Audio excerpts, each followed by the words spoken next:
actually get up. Good evening, all. I've got my glasses off so I can see what I'm looking at. How are you all doing? He's just getting his glasses so he can see what he's doing. Willow's in the house. Right, I've tried. Evening, guys. Tried to be clever tonight, so I'm fed up with seeing the glare on my glasses. Now, these aren't my readers, so I might struggle a little bit looking at bits there. So if you see me doing that a lot, it's because the comments are over there. But what I've done, I've modified my spectacles so that they're at an angle where you can actually see my eyes. Shouldn't be getting too much reflection on them. So hopefully, I've got one a bit there. No, that one. Hopefully, because I sort of set a subject each week, which you don't have to stick to, but it's something to look at. Oh, it doesn't know what they start are. conversation. So they are the moon faces. Just so I know what I'm doing. And I sort of said it as conspiracies this week because I've been having a giggle at conspiracies just lately. So again, yeah, pop the lenses out. Pop the lenses out. Perhaps I poke you in the eye. I'll tell you what, it's not going to work out because I can't read the bloody comments. Oh, there's a good plan gone by the wind, isn't it? Hang on. Got another pair of cheapies. So we've got Mark's here. We've got Dirty Faces. John's here. Lee's here. Excellent. Hello. I think I'm here. Hello, team. Hello, buddies. I hope you've all had an awesome week. Do excuse me. I'm sitting here with my Leatherman, adjusting another pair of glasses. In the pub? No alcohol for me tonight. I'm alcohol free tonight. I'm actually trying out a new thermal mug. What it was. Yeah, I'm going to read that with them. Just going to So I'm trying out a new thermal mug. Evening, Katrina, lovey. How are you? And it's one that is designed as a coffee press. So I didn't bring the coffee press bit up with me, but you all know how a coffee press works. You know, you put your granules in, you put your hot water in it, and you've got the press. Well, in Costco at the moment, they're doing one like that, which has two lids. One's a normal standard pop-up lid for your thermal mug. The other one's got the lever so that you can do your coffee. So I'm trying this out. I've got to drop a tea in it and see how it goes over the 2 hours. And also the other idea is I've got to stop drinking quite as much as I do, having the medical issues that I do. So early hours of Monday mornings tend to be, I need another wee. Get up, go for a wee. So a mug of tea and sip it through the evening. Paul, evening, mate. Hope you're doing good. John, hope you're doing good. Now my glasses Lee, are missed. Nice to see you, my brother. Dirty Faces, and obviously Katrina as well. So, oh dear. Sorry to hear that. Yeah, my voice keeps going in and out. Katrina, if you're suffering with migraines, get yourself a raw carrot, sweetheart. Yeah. I know it sounds really counterintuitive if you've got a migraine to crunch on a carrot. But get yourself a raw carrot and nibble on a raw carrot. If you have to, get somebody to cut it into very thin slivers and just do that. There's a chemical in I can't remember which chemical it is, but there's a chemical in the carrot, and it's very good for relieving migraines. Yeah. Depending on also what sort of migraine you have. But give it a go because it works for Kaz and it works for me. Yeah. I haven't had a migraine in probably 4 years. And you've always got carrots in the fridge. Yeah. Caroline gets them occasionally, so she'll literally go shut herself in a dark room with a carrot, nibble the carrot. That sounded wrong. Carotene. Carotene, that's it. And it works. It does honestly work. It's quite a miracle thing. I used to get a lot of it because I used to do a lot of long range shooting, and before I had laser eye surgery, I had quite a stigma in my eyes. I was chewing then, love.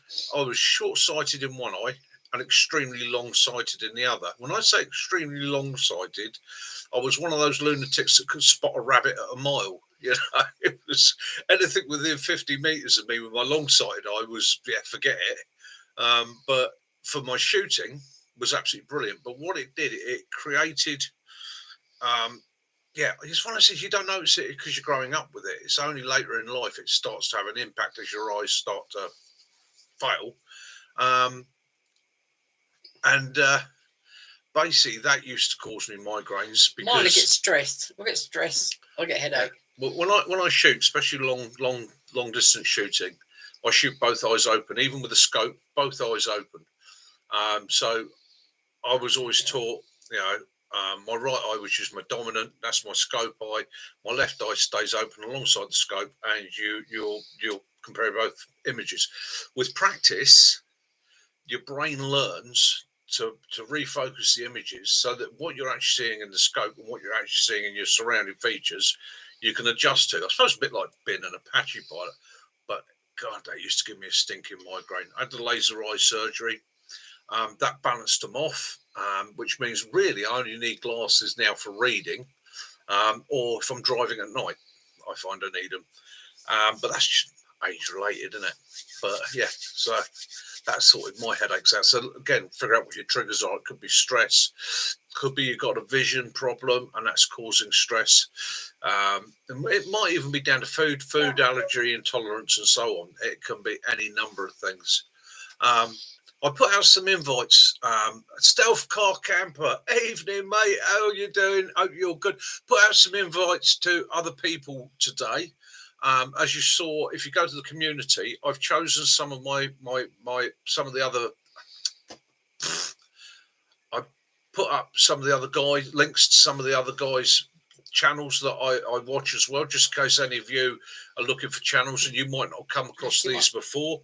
The idea being, one, it does them a favour because that pulls them in, you people, and I like the channels.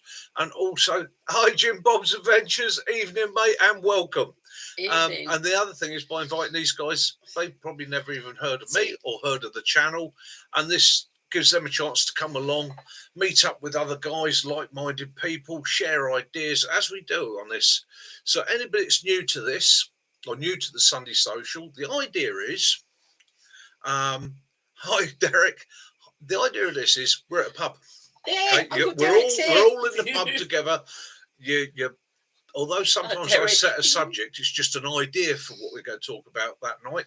And it is an idea for outdoors people, bushcrafters, campers, wild campers, anybody that likes being outdoors, likes the subjects, to get together, have a laugh and a joke in our own private little pub. And by all means, throw up anything you want. Anything you want to talk about. If you want a joke, you want to have a laugh, you want to have a giggle, meet the other guys on the chat, make connections. It's quite amazing how many of these guys have now correspond regularly with one another and chat about their videos and share information and that. And all I'm trying to do is, for me, create a social community so I can make friends, talk to people that understand it. Hi, Derek. Hi there, UK. Derek's in Oregon, Portland in Oregon. So we are pretty much worldwide. And yeah, it's just somewhere we can all come and have a laugh, relax, unwind. And like I say, subject-wise, I think purposefully, we don't just go, and tonight I'm talking about firelighting, or tonight, we just literally, we know what we all like. We all know we've got the skills and the abilities. Let's just have a laugh and a joke at the rest of the world. The only three rules we apply. I think by pretty much, it's never something I actually set, but I think it's come by sort of mutual agreement. No one's died yet. No one's died yet. We're from all over the world. Okay, so we leave the politics out of it. Okay, because everybody's in different places. Everybody's brought up in different parts of the world. Our love is outdoors. Politics, not bothered. Right? Religion. We all have different faiths. Be respectful to one another's faiths.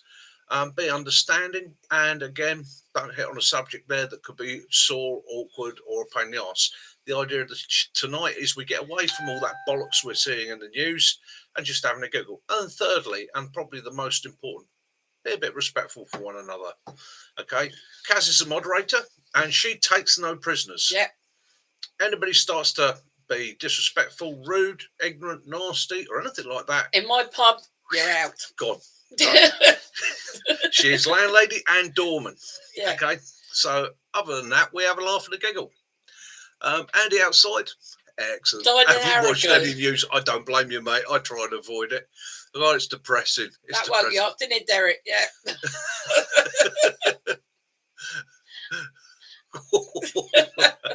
Excellent, mate. Excellent. Well, Derek, I hope you're having a great day there. I know you're probably going to have to bomb out early because you've got your bins things that you do, and I think it's about midday for you over in Portland at the moment. So Goodwill. yeah, Goodwill bins. That's it. So right, yeah. What's everybody been doing? Has everybody had a good time? Oh, bloody camera's on the piss, isn't it? Excuse my language. Yeah, it is, isn't it? Yeah. Hang on, so, guys. We're not sinking. I thought I was going downhill then. Yeah, look like we were bloody sinking for a second then, didn't it? Let me just have a wiggle with that. You bought a new watch? How's Excellent. That? Excellent. I got a watch for Christmas. I had one for years. I'm a nightmare with watches. I am a nightmare bit obsessive for with watches. Yeah. Although you don't like digital ones, they do. No, I don't do digital watches. Well, no, I do. He had a Mudman one. Yeah, I do. And our son borrowed it, and he was so worried about you losing it, he put it in the pillowcase of the place he was staying and forgot about it. Square G, yeah. I'm G-Shocks all day long. G-Shock. I know they're getting old hat now, and I like the really early ones. I used to like the baby G, the little. I think they were made for girls more than anything, but the baby Evening G became very popular within the squadron because it was a small, discreet watch. But I like a G-Shock with hands. I like the fact that I can fall back to doing a bit of navigation by the sun, a bit of navigation by the moon, a bit of moonlight navigation. And I think in 25 years, I've probably had 4 different G-Shocks. Yeah. One I run over. One my son borrowed off me to go. No, I didn't. I gave it to him. He just left school and he was going away on a out and bounds course for BMW up in $5,000 up in Anglesey, and I lent him this watch and I said, "Look, yeah, take it with you. It's an outdoors watch, so anything you're doing, you're out and bounds, it will be fine." And he knew it was a prized item of mine, so he decided he didn't want to lose it. The very first day there, as he said himself, I didn't want to lose it. I was so worried about it. I took it off and I put it inside the pillowcase and forgot all about it when he come back. And of course I was upset. Of course I was angry.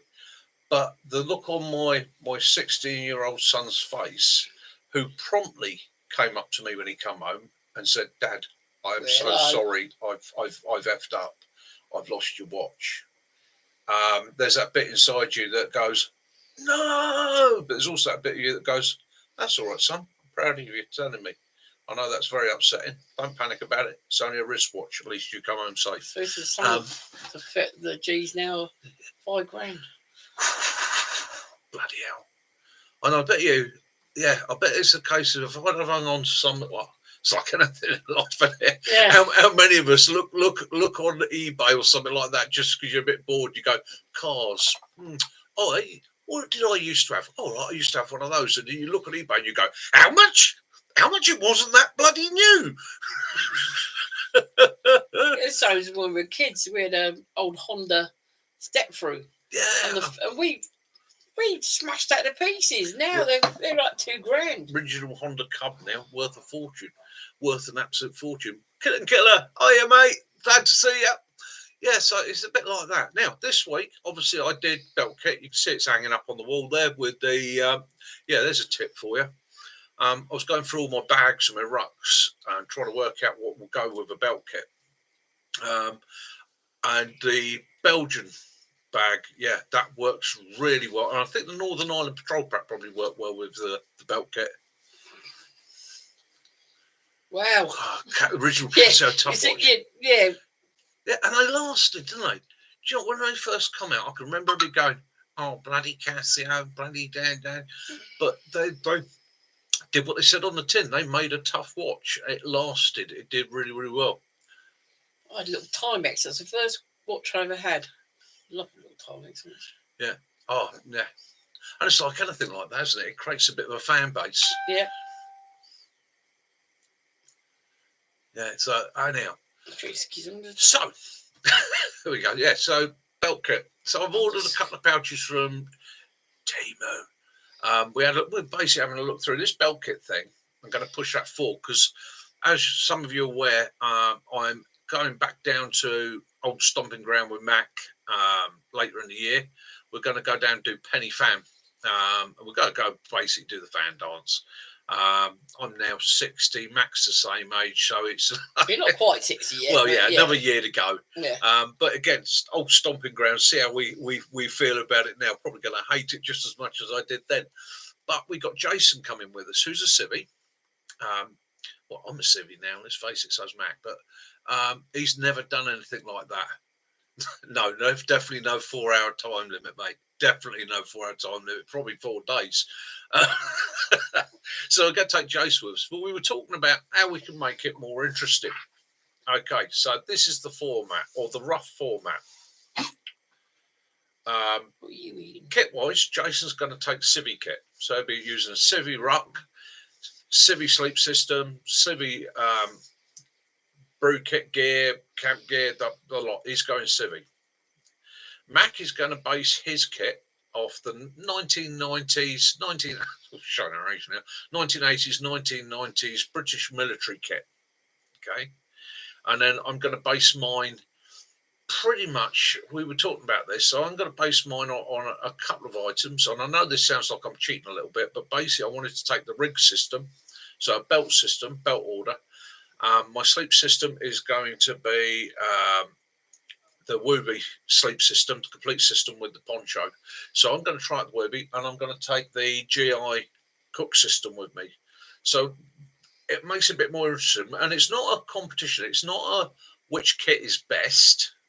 It's going to be based on, just what we think. And the idea being that anybody that's new that watches the video or is getting into it's watching the video can see the various systems and go, oh, do you know what? I like that. I like that. We've done little things like me and Mac trying bits and pieces out between us. So I've got the, thanks to John, I've got the American Wooby. But as Mac pointed out, the UK jungle sleeping bag, or lightweight sleeping bag, temperate climate or summer weight, whatever you want to call it, unzipped, pretty much is the same format as the Wooby, just a little bit thicker. So he's going to try that. Derek likes his Wooby. Yeah.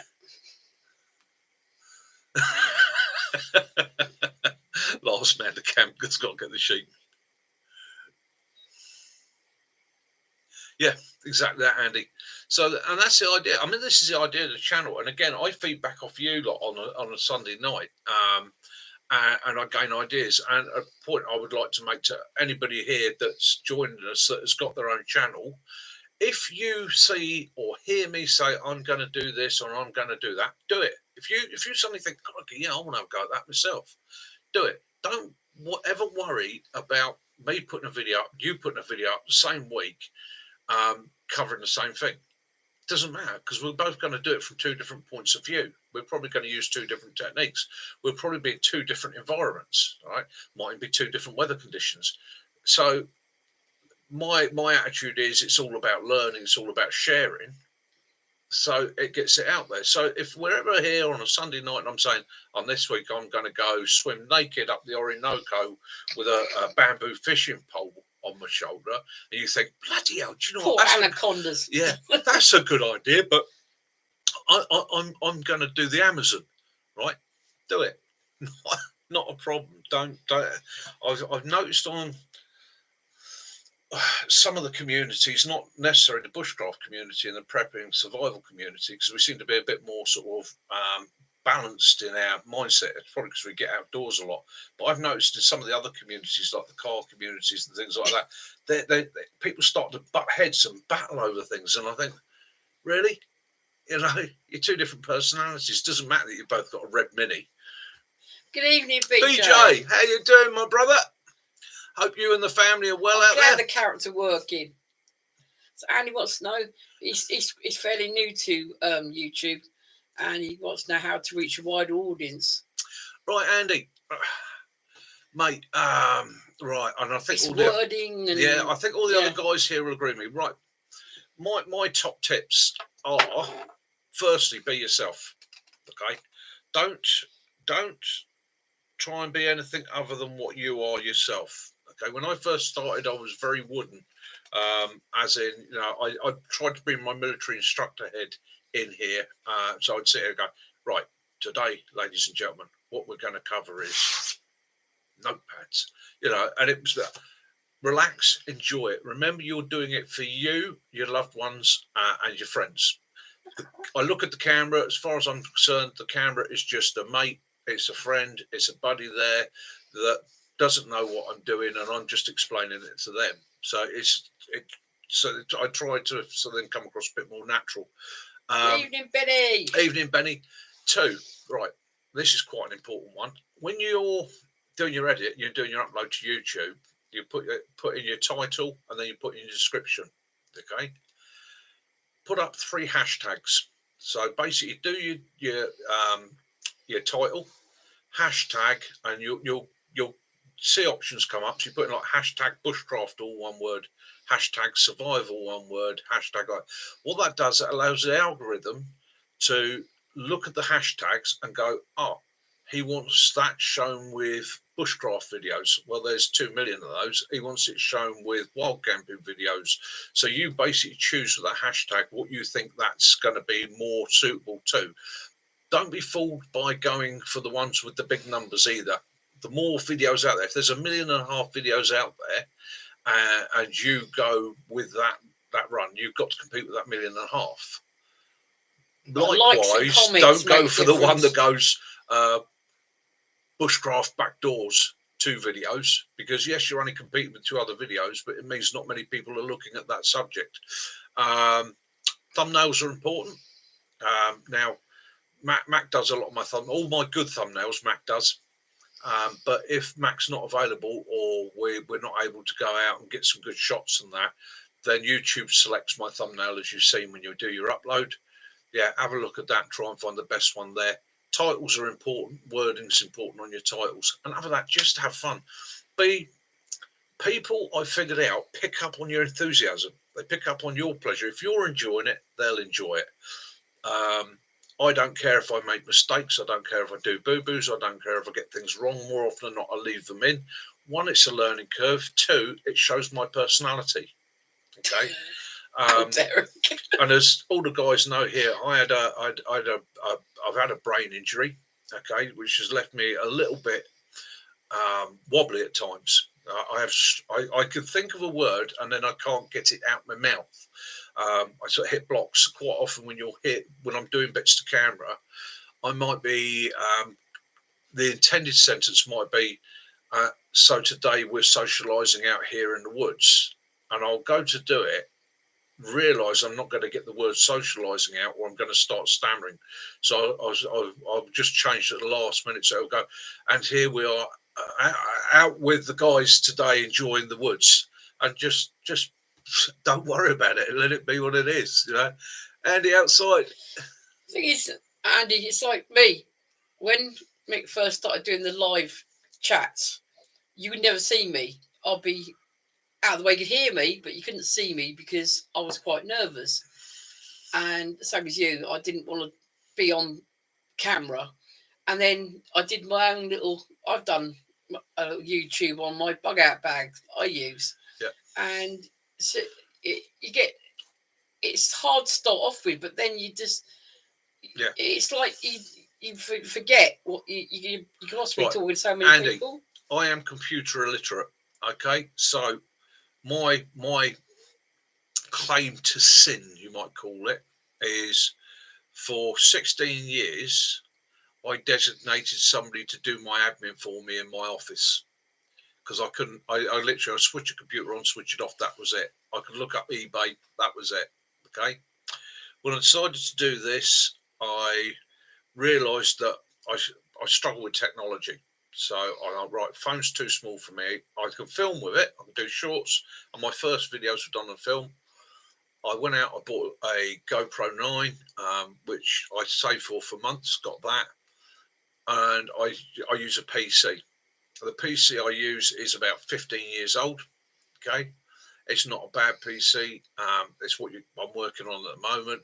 It's not really powerful enough, but it does the job. So I upload from the SD card on my GoPro to a program called Clipchamp, which is not everybody's favourite, but I've figured out how to use it. So I upload to Clipchamp, and then I make my video, do my editing, and then I stick that up to YouTube. Editing is editing is something you never stop learning about. I'm just figuring it out now. This week, for the first time, I used a sound effect. The real love. Yeah, I used a sound effect, and everybody that knows my videos went, "Hey, brilliant!" You know. So again, I've been going a year and a bit now. Yeah. A year and a bit. Still learning, but it's yeah. What's the other thing they say? Regularity. Yeah. So I do one video a week, because I'm full-time carer for Kaz. So it was one afternoon a week I clear her off, and don't leave her to her own devices. But we got a friend that comes and sits with her. Exactly. As you go on, the more you do, Andy, the less time it takes. Yeah. Oh, gosh, yeah. You learn quick. I mean, the first videos I was editing. I mean, Stealth, he uses a phone. Yeah. Derek, Hang Tough, yeah, he uses a phone only. Yeah, that's it. If you use a phone, practice with it, and it will come. It's crikey. My first video was probably 4 hours of filming, and then I think it took me two and a half days to edit it, and I was literally sitting there. Now he puts it on. He comes home, puts it on, looks at it again later on. Yeah. You know. Yeah. Now I come home, put the SD card on the computer, upload it to Clipchamp. Let that upload. It's quite slow on my system because it's such an old computer, but I let that upload through the evening. Following morning, I get up normally fairly early because I like to be up early, and I sit there and I start editing. I start editing about 6 in the morning. By about, well, depending on how it goes, on a good day, by about 9-10 o'clock in the morning, I'm sitting there going, I'm happy with this. I sit back, and this is my tip to you. If you're editing a video, this is how I do it.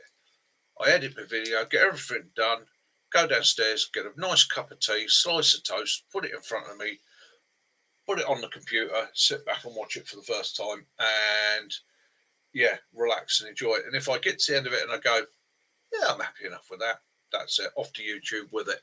Yeah, I've got because I like photography, so I've got a camera, but mine it's not an expensive one. I only paid about 180 quid for it, and it's quite a few years old now. And you can take pictures, but I'm also videoing it. So we were using that in the early days as well, wasn't it? Yeah, it's basically, Benny, same thing, mate. It's fine time, figure it out. When I first got the GoPro, remember distractions. GoPro. When I first got it, again, didn't take the reading glasses with me, so you just take it out of the box, put the battery in it, put an SD card in it, and go. And it took about 2 months. I think it was Derek said to me, you do something with that because you got a fisheye effect. And I was like, fisheye effect? What the hell's a fisheye effect? Google it. Oh, right. Okie doke. Google taking fisheye off of GoPro 9. And the guy goes, oh, you've got settings. You can change the lenses wide and all the rest of it. Oh. Nothing, Andy. It's just figure it out. If you make a mistake, keep it in. Yeah. Don't make it sterile that, everything is perfect and it goes right every time. Well, because it doesn't. Life doesn't go right. Yeah, that's the truth of it. And that's part of the feedback I got back from people. They like this. So you do your videos, and I did one of my early videos. I'm lighting a bit of birch bark, and I've done scraped it all up nice, and I'm thinking to myself, this is going well. This looks really good for me. You wait till I see this footage, and I get it up like that. And I look really good at this. Look how good I look like that. Got my striker. All the birch bark disappeared, and I just sort of go, and I just looked at the camera and go, well, it happens. And then if it does, take a deep breath and start doing it again. And when I got home and I was editing it, initially I edited the mistake out, but it wouldn't flow. So I left the mistake in, and I thought, oh, well, you're just being honest. And people came back to me and said, thank you for doing that. It shows it doesn't always go right first time. And I don't do my videos as an instructional video. I literally do it as, this is what I do. If it works for you, it works for you. If not. It's like Andy, when Mick, the reason behind him starting his channel was to pass something for our granddaughter, so she could watch you know, what Grandad God does. forbid something happened to me. Okay. And the thing is, she's got a memory, isn't she? Yeah, we're just over a year now, and we're at 1,105 K. I mean, you know, it would be nice. You would think 50 would be good, and it's like Benny, you know, about 300 now. Yeah. Thing is the subs grow. Don't chase the subs. Okay. Don't chase the subs, because as I found, I got to around 500, and then all of a sudden it went stagnant for about a month and a half, 2 months, wasn't it? It wasn't growing. In actual fact, it went down a little bit at one point. 23. And it mortified me. It mortified. I mean, I got so into analysing what I was doing and trying to figure out what I was doing wrong. And then I said to Caroline one day, I said, I'm going to end X. That's it. It's not going anywhere. It's not working. And I turned around and said to the guys on a Sunday night, you know, I'm feeling a bit down about this. And they went, no, keep going, just keep going. Sod it, you know, we're enjoying it. You've got 500 people that sub to you that like what you're doing. That's 500 people. And I went back and thought, yeah, if you had a crowd of 500 people, 300 people, 100, even 50 people stood in front of you going, I like what you're doing, you'd be over the moon. So keep going. And I sort of got an attitude of, excuse my language, especially as young ones getting blocked their ears, I just went, fuck it. I'm just going to do it because I enjoy doing it. And funny enough, the minute I did that, it started to get better again.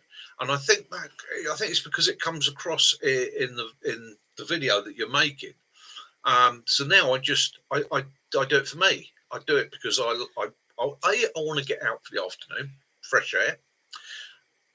B, I love you the go subject. For it, Andy. Yeah. We're all behind you. You got carry on, mate. Audience. Carry on. Come in here on Sunday. Let us know you're getting on. Have a laugh, have a joke, and just keep pushing on with, mate. And it will come. It's when I got to 1,000, I could have cried. I couldn't believe 1,000 people. Okay. I will say to you, one of the things that comes from it, I think Derek, because Derek at one point had a massive channel, is you start feeling a bit of pressure. You start getting to that. I mean, initially, I used to literally get up on a Monday and go, what day shall I do a video? Let's have a look at the weather. What shall I do? Oh, we'll just see how it goes. The trouble is, as you start to get those numbers, you start finding yourself going, I need to do something interesting. And, all right, we got to Thursday and it's still raining. Right, I've got to do something. Well, Andy, rein that in a bit. While you're on here tonight, let us put it. What is your channel name? Yeah. Let us all know. Yeah.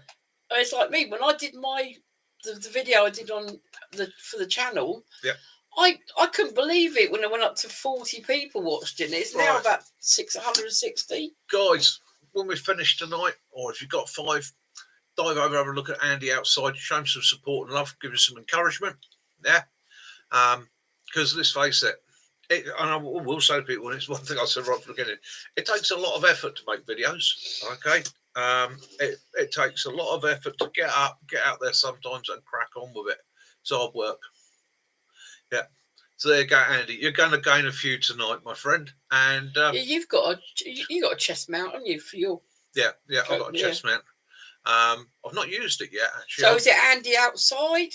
Is that the channel? Just let us know what the channel name is, so that people here and upcoming people have got a chance to subscribe. Andy Outside. Good night, Andy. If you need to get hold of us for any time, Andy, for any questions, hampshireoutdoors@mail.com. That's our email. Drop us an email. And Benny, we're still waiting for you to email, love. Because we got something we want to contact you about, okay? Cheers.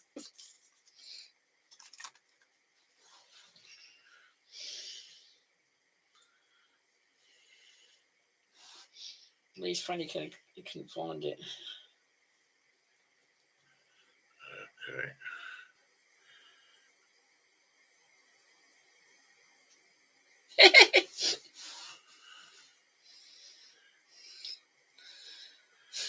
That's fine. I don't mind being screenshot. Is it? Oh Andy outside. I've got Andy outside 2522. 79 subscribers, 13 videos. Spreading the love outdoors.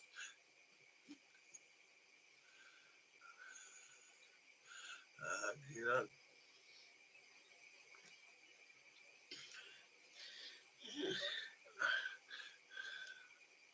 Good evening, Ian.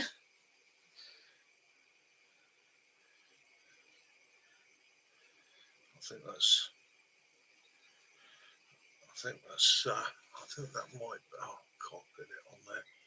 Yeah, that's all right. No, I think the screen's too bright on my phone. Hopefully, that's it. Evening, Ian. Well, not a lot really, and we're chatting to Andy outside here, who's fairly. Yeah, I think I've subscribed to you, Andy, so you should see your subscription going up. Yeah.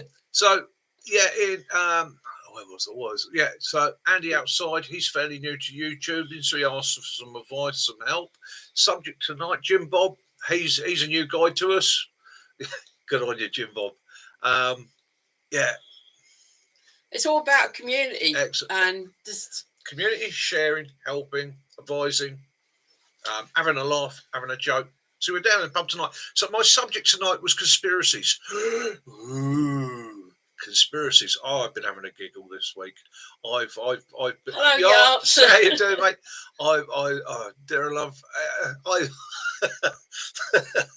This week I decided to let's have a look at conspiracy theories. Oh, bugger me, guys. Yeah. That's a dark old rabbit hole you can go down, and it's hilarious. Some of the stuff I came across, a couple of things I've actually been involved in the past, and I'm sort of sitting there watching it going, no, that's not how that happened. So one where the phone thing started COVID. Yeah. Yeah. And it was because of it's all a giggle. And again, I will say to people, try not to take the conspiracies too seriously. One thing I have learned in my life, being an old fella that I am, one bit of wisdom I'll pass on to you youngsters is I've gone it here. One thing I've learned is quite often when people come up with a conspiracy. And are trying to spread the conspiracy, 9 times out of 10, it's not because they're trying to give you sensible information, advice, or point you in a safe direction. Usually, it's trying to gain a position of power or baffling you with to lead themselves or become a leader. And believe me, I've come across some conspiracies sometimes. I mean, the one that made me laugh this week was the fact that the moon is going to hit the Earth at Easter. Right? And this guy's selling bunkers, and he's like, "You need one of my bunkers because if the moon hits the Earth," like, yeah. Did people walk on the moon, or was it Hollywood base? Yeah. And the fact that the flag was flying, but there's no atmosphere. Yeah. The moon's shrinking. That's another one now. Yeah. It's shrinking. It's shrinking, is it? Yeah. It's going to disappear. Oh no. Yeah. Let's face it. In a lot of these conspiracies that people put out, and there are a couple of channels that I like their channels, don't get me wrong, but they tend to use conspiracies to sell their business, and that knocks me a little bit, especially in our world, because there are a lot of people out there very nervous, very afraid, that are quite scared. Aren't they? And if I see another video going, "We're going to get nuked next week," buy my radiation kit. I'm going to fucking scream. Okay? Because that guy, I won't say who he is, some of you will realise, that guy has got a very successful business and shop. I'll just point out to him, because he's a nipper in comparison to me, when I was a lad, do you think it's scary now? When I was a lad, having to do nuclear blast drills as a 10-year-old at school and younger was pretty terrifying. when a teacher will stand up today and say to you, the whole entire class, we're going to do a practice this week just in case the Russians attack us. We'll have a 3-minute warning. You're all to get under your desks and put your hands over your heads and turn your bums to the window so that the flash doesn't blind you. Yes. That was a terrifying childhood. The crap you're facing now is nothing in comparison. That cartoon with the old couple, where they put it was a cartoon, they put doors up to stop themselves from the nick. Hey, funny enough. Yeah. Yes. I can't, and it's one thing I won't do. I won't knock other people's channels. Everybody does their own thing for their own people in their own way, and that. But that's it. When the wind blows, that was quite when the wind sad. blows. Yeah. I tell you what, when you're a kid and you watch that for the first time, you're like, oh, that's going to happen to me. But again, all this scaremongering and fear-mongering, right, yeah, it could happen. Okay? I could have a hurricane tomorrow, I could have a tornado, it could be an earthquake, it could be a volcano, it could be a tsunami, could be a new disease that wipes that, could be... There's no point... that Bill Platypus is going to take over the world. I get a bit angry at people that make money, big money, out of that sort of fear-mongering, okay? Then people come to you, ask you for advice, give them information, and I'll be honest with you, those Russian, I've used one, those Russian masks, right? Yeah, they're really good. Yeah, they will keep chemicals out. Yeah, just don't get a match near them. They're made of natural rubber, and they don't last too long. And they melt on your face. Yeah, duck and cover drills, exactly that. You know, so that was a scary old childhood. Anyhow, we'll get off of that because it's that was just a point I wanted to make. It does. You are there. What you could be prepared for when the power goes out, and then could be something completely different, like the water level come up. Prepping comes with a level of prepping common sense, doesn't it? At the end of the day, you've got to look at your environment, what's around you, what your risks are, what your threat is, whether it's natural, man-made, maybe people, what it is, and where you're going to put that in what context, and then be sensible about how you're going to deal with it. You know, rather than end up sort of spending an absolute fortune on building a shelter. And one of the ones. Well, that's a bit of history, then, isn't it? We all sort of. It's like when you go buy a monthly food, you're prepping for the month ahead. Yeah. It's like we do. You buy an extra tin or two. You buy an extra packet of rice. You buy, and you just build your kit up. And it's sensible. Although I have recently had a giggle watching somebody burying their bunker. Yes, it's all right. It was one of these videos, and again, I'm not going to name the channel or the company, but it was somebody that was installing a survival bunker for somebody, and it was. Yeah, I should just say the word water table. Okay, that's all I'm going to say. It's lovely shelter, costs them many hundreds of thousands of pounds, but the water table's probably going to get them before the blast. Yeah, you are. Every time you're shopping, you're prepping.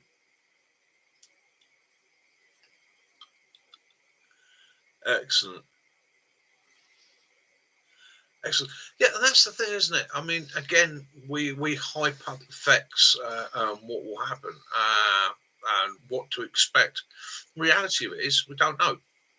Okay, we don't know how it will affect us. You know, evening wild camp in Sparford. How you doing, mate? Oh, yeah. Yes, we're feeling a lot better. We got over that COVID. We're out the other side, feeling a bit positive, a bit more ready to go now. Yeah. Hope you're good, my friend. Yeah, so again, it's look at what's around you. Look at what you can reasonably, practically, and sensibly do. It's like, as I said the other week when we were talking about sort of prepping and survival, one of the things that makes me laugh quite regularly is how the conversations I have, because I run courses for people. I don't charge for my courses. I go and give talks and courses for people these days. And and advise and all the rest of it. And the regular one I'm hearing is, yeah, when it comes, Mick, I'm heading for the Highlands of Scotland. You go, oh, yeah, Highlands of Scotland. Well, as I said to the last one, I said, how long a warning are you looking at? Because, you're looking at a 12-hour drive. And your other problem is, so's everybody else. And he sort of looked at me and I went, think about it. How many people have you spoken to who said, come the event, I'm heading to the Highlands of Scotland? It's going to be full. Resources are going to be far and few between. Little Bob the Bushcrafter with you as well for your next video. Wales, yeah. Wales is a good choice. West coast of Britain. There's one for you. West coast of Britain. It's a good choice because if you're looking at a contaminant, okay, not whatever form of contaminant it is, how predominant wind in the UK is a westerly. So the further west you can move, the more you'll lessen your exposure because it's going to be moving towards the east. Okay, so you're literally going back to the forest fire scenario of I'm running upwind. Yeah, Murph the Smurf. Yeah, Murph's here somewhere. I think he's hiding. Yeah, he's. I'll dig him out this week. I think he's probably gone for a kip. Him and that bloody rabbit. I was watching a video today on YouTube. Again, I won't say the channel, but the person said that they never bothered carrying a first aid kit. Yeah. Because they're always careful. That totally... Yeah. It doesn't matter how careful you are. Why would you not carry a first aid kit? You know, the bandages and things like that. Be practical about it. It's always first rule of survival is to be practical. And that's the difference, isn't it? That's how much kit do you carry? What kit do you carry? How do you carry your kit? Okay, and it's very easy to overload yourself, but you've got to have enough with you to deal with what I call the death scenarios. So the death scenarios are going to be right. The ones you can't do anything about if you're on your own. So if your heart goes out, your heart goes out. Choking, it's hard to deal with on your own. But you can deal with things like major bleeds. Major bleeds are a traumatic injury to your arms and your legs because you can tourniquet those. Simple, easy. You can get it done before you lose consciousness with any luck. It's going to save your life. Okay. If it's in the torso and it's at the front, yes, you can pack it. You can probably get a dressing around it. You can probably get some pressure on it. You can probably help yourself like that. If it's in your back, you're screwed. Okay. And unless you're very, very lucky. So again, you prep for what you can deal with, not what you can't. So it's again, it's like wound dressings and that. I mean, I was doing one, sucking chest wounds was one that came up on a talk. I was giving actually some police officers who were talking about injuries and how to deal with. Yeah, we will have to hit the high ground. And one of the things they were talking about was, I won't go into too much, but being stabbed, okay, through a vest or in the gaps in a vest, which invariably is going to be under the arms, maybe down the sides. Some of the vest Velcro down the sides or coming up from under the vest. And they were saying that would create possibly a sucking chest wound, which then becomes quite traumatic and quite a problem. And I said to him, it's not.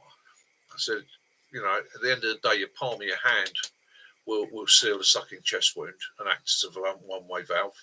Credit card will do it even better. I've seen that on the piece of duct tape. Yeah. If you're worried about blood, plastic bag, anything to seal that wound. The sooner you seal that wound, the better, because it stops it compressing even further. And they were like, "What? It's as easy as that?" I said, "Yeah." I said that will maintain you at that position until such time as medical help gets there. So you may have compressed a lung, you may have reduced the person may have reduced ability to breathe, but if they're still getting oxygen in, if they're getting that oxygen in there, it just reduce the capacity to take it in. Okay, the pressure is going to need to be taken off, and you can, depending on where the wound is, you can position the body to assist you in that. Okay, you can position the body so that you're creating a natural drain through that wound. Okay, and using your hand or whatever you're compressing with, you can release pressure, which will improve that person's situation. Again, that's medical advice. I'm not a medical practitioner. I am not giving any medical advice. I'm just saying from what I've seen, learned, and maybe a bit of experience. But one of my favourites. I love Hitchhiker's Guide. Hitchhiker's Guide, yeah. And the first rule: don't panic. Yeah. Yeah. As I like to say to anybody when I'm bodyguarding them, please do not scream at any time unless you see me or hear me screaming. In which case, you may scream as loud as you wish. Evening, Mac. Good to see you. They're talking about the Highlands and Maccabees. Yeah. How are you feeling there, mate? I know you were feeling a bit rough this week. You were feeling a bit grotty. Hopefully you're better. Oh, yeah. Yeah. Yeah. So, I tell you what, you want to know about haggis, speak to Mac. Yeah. He's my haggis expert. Haggai. Yeah, Haggai, yeah. Plural. Obviously growing up there. And also cats. He's the man to speak to about cats. Okay, yeah. Okay, so yeah. He's the chat. Mac's the same age as me, and as a kid I had pet ferrets. Mac had a Scottish wildcat. Yeah. Yeah. And some of the stories he's told me about that, absolutely brilliant. But I'll leave that for another day. We'll do a by the basher fireside chat with Mac. He can regale you some of the stories from his childhood.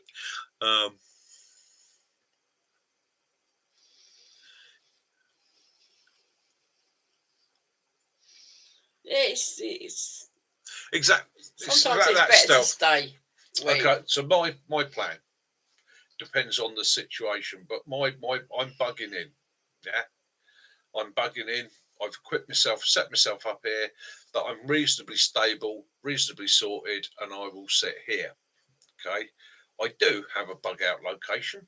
I do have something sorted out if I need it, but in a majority of situations, okay, if you can safely stay where you are, then you're better off being there. You know your property, you know your boundaries, you know your neighbours, you know you've got shelter, okay? So you don't want to leave shelter if you don't have to, and you can prep supplies. So that's one of your options. But again, looking at the situation and the environment you're in.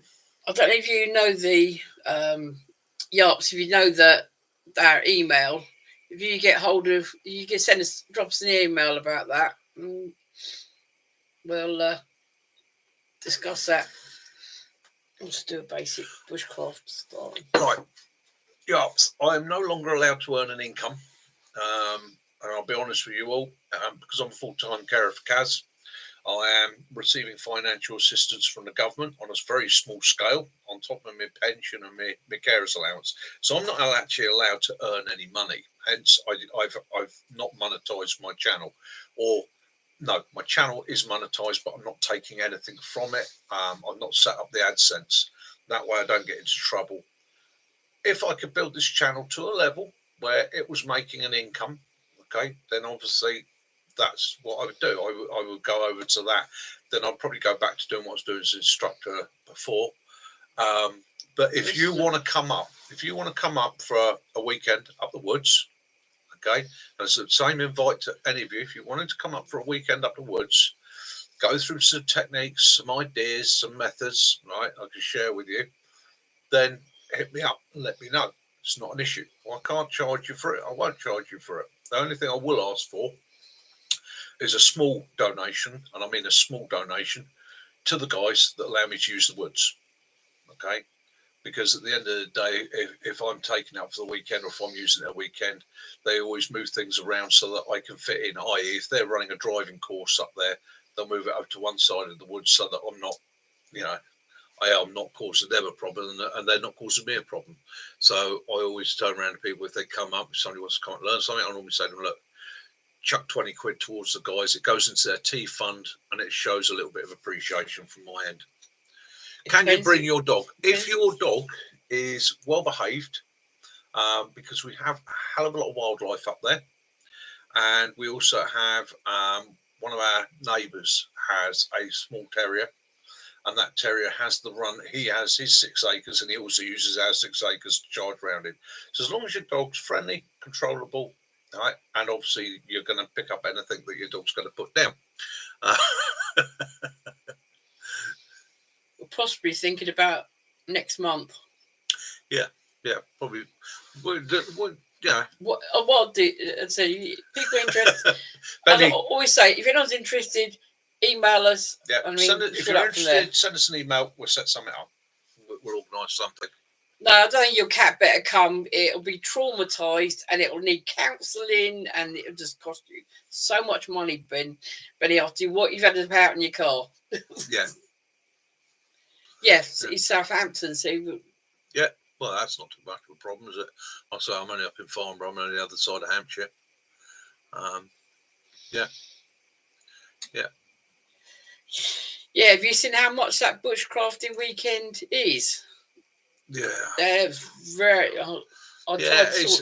That's a difficult thing, isn't it? And that, again, so when I look back 16 to 20 years ago, when this really was in the realms of people that, no, it was a lot more small scale. It wasn't YouTube, wasn't the internet sticking it out there. That's it, Farnborough and Hampshire, yeah.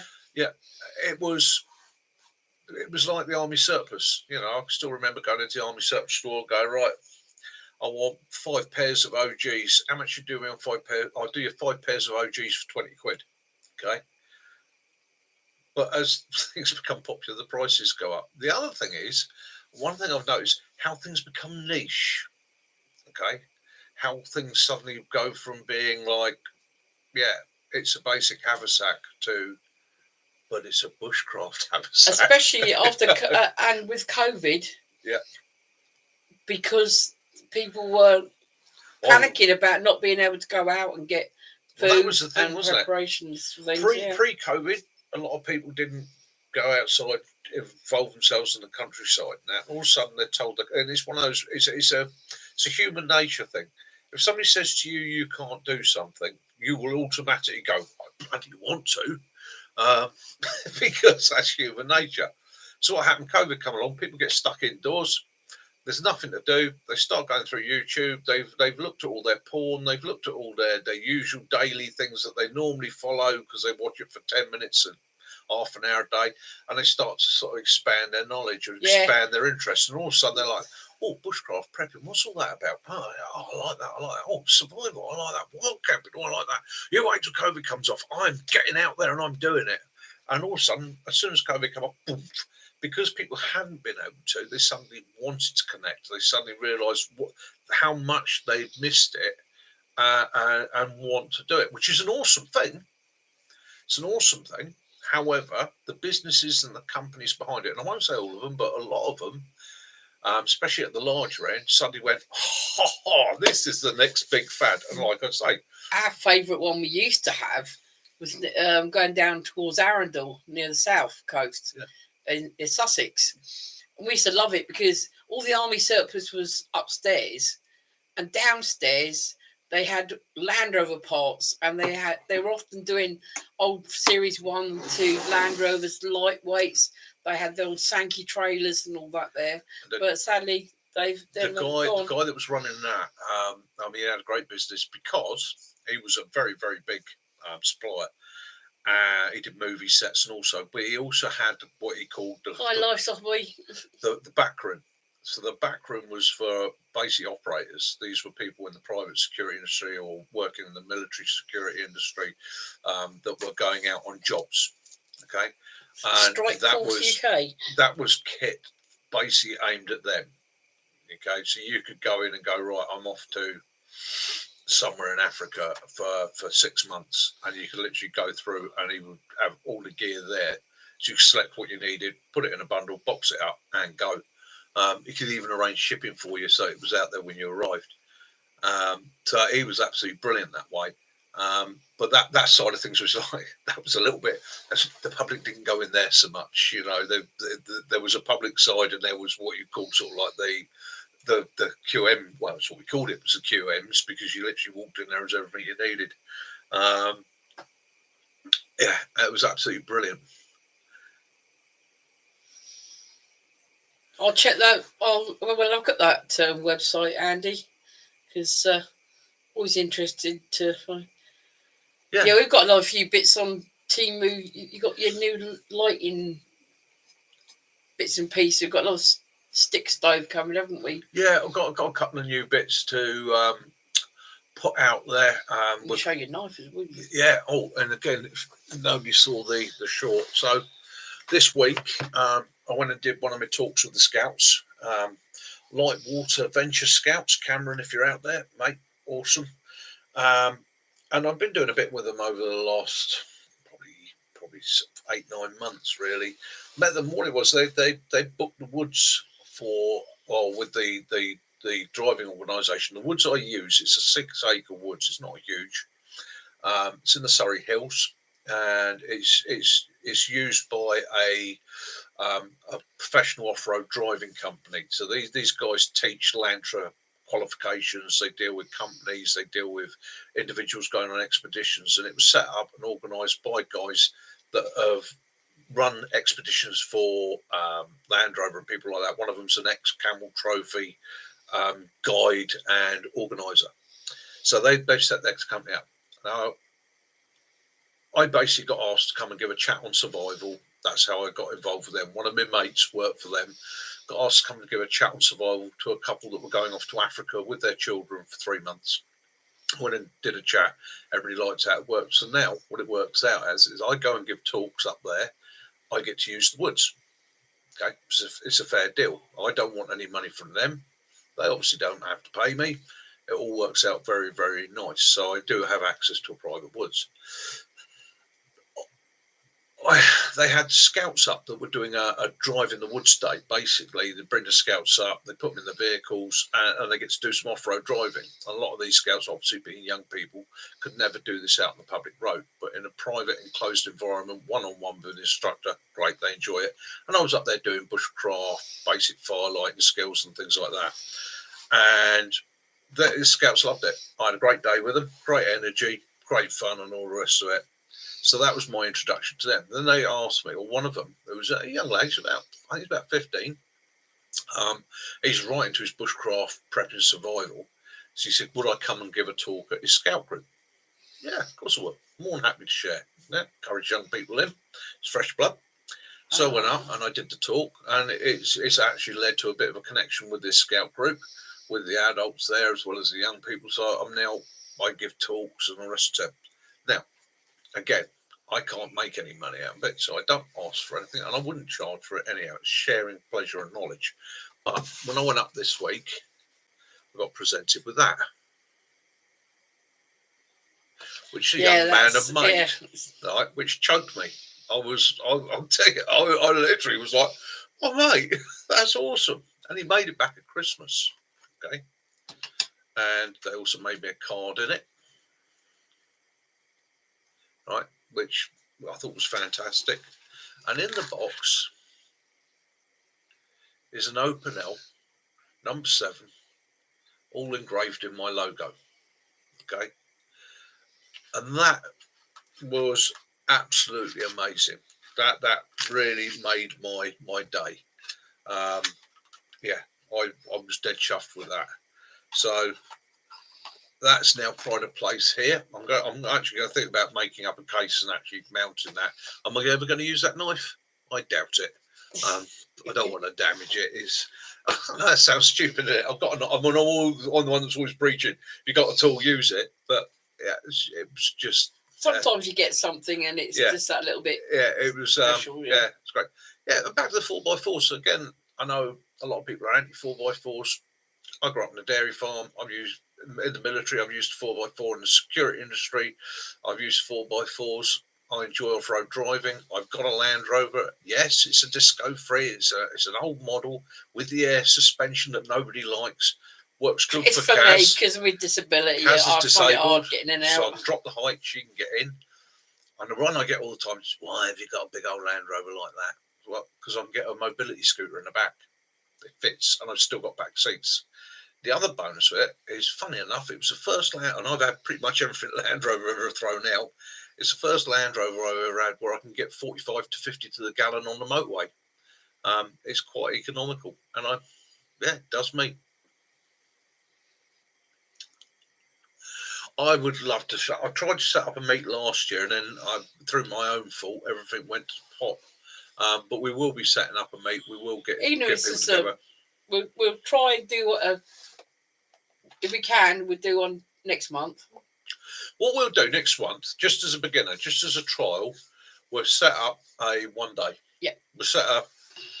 We'll organise a day. Yeah. On a weekend, obviously. You guys, we'll give you the location of how to get there. To come up to the woods, meet up, have a chat, have a look around the woods, see what you think. Yeah. You want to anything you're desperate to know, anything you're desperate to see. You know, you can see most of my kit. If there's a particular fire striker or a brew kit or something, you can see the Land Rover fire that everyone loves. I'll bring it up. We'll get the fire going. We'll have a brew. We'll have an afternoon together. We'll have a natter. Might even roll a little bit into the evening, and then we'll all bomb burst out of there with an idea. You then know how to get there, you know where it is, and you know where we're going to do a meet-up. The only thing I will ask, and this is something get asked by the guys I use it off of, is not to publicise publicly where it is, okay? Because they are surrounded by some very big houses in a very, very nice area. And meet in one place and what we probably do is meet up in one place and go up as a convoy. And what they don't want, because of what they teach and what they do up there, they don't want somebody coming up there crashing in the evening, a load of 4x4s tearing the place up and all the rest of it. So again, it's to protect their business and that. And it's the same tip I'll give any of you. If you've got a place you go to make your videos, to do your wild camps and things like that, keep where it is on the down low, because I've had it in the past. Benny said it, haven't you? Someone trashed. Yeah. Benny's camp. As soon as they find out where you are, then it's either bacon sarnies. Oh, you got me talking. Will do. From Bath. Okay, bear with me. What I'll do is from Bath, you're going to come straight up the calendar for next month and check out if there's any hospital dates and things like that. And she'll be up leave it with me, and I should have something to announce by next Sunday's pub night, and we'll go from there. And of course, you can meet the Ewok that you just saw just now. Ever since you spoke to Derek this morning, yesterday. Okie doke. So I've just generaled it. So Farnborough.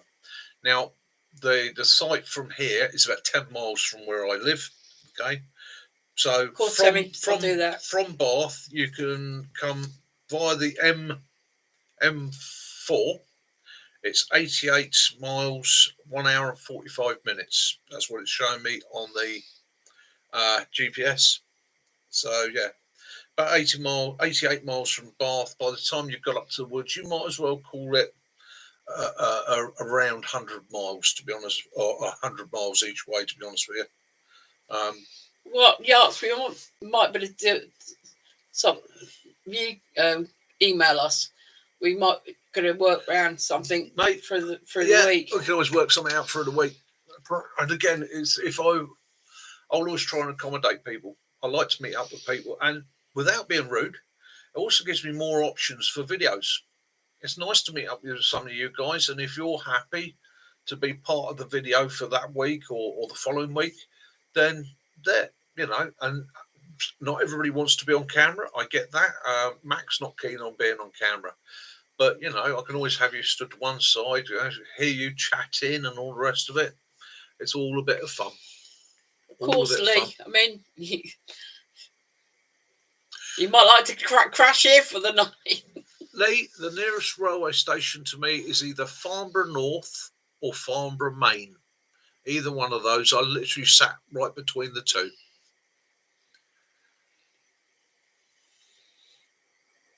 England needs you. I say, chap. Yes, he is for a day. It would have to be. We'll do another one that's a weekend. Yeah. And again, Kit Killer said it's a long way to come just for one day for you. Yeah. Okay. We'll sort out a weekend or something. And we'll do one day for those that are local. Just because it's the first time I'll have done it, so it'll give me an idea of what I can work out, and it also means I can bounce things on other people. You got to remember, I'm up there all the time in the woods, and I'm used to the environment, used to the place, used to what I haven't got up there. So sometimes I miss the fact that it might not necessarily be everybody else's cup of tea. Okay, so again. But get a few of you up there, you might turn around me and go, do you know what, Mick? I don't think it'll work out here. We need to find somewhere else. Well, if that's the case, then we'll find somewhere else. It's a case of if we have to, then we'll go wild camping. Meet up somewhere in the middle. Oh yeah, what a roundabout wild camp. And still, you can bring some of your remote control stuff because I love things like that. Me and Mac had to set up an OP in a roundabout once. That's another story. Yeah, actually can be quite intimidating that being on an OP in the middle of a roundabout. Yeah.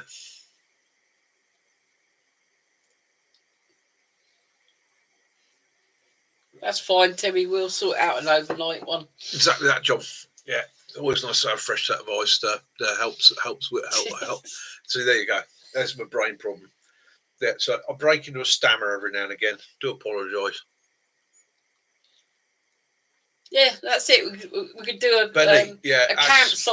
campsite chat, and that's the thing. Put faces to names, and of course that's the other thing we're looking at later in the year is me and Mac heading north for an adventure, and maybe meeting up with other people on the way up there. So we're already interested in picking up Sticks and Benny. So that's 2 in my Land Rover. So that's pretty much my Land Rover full.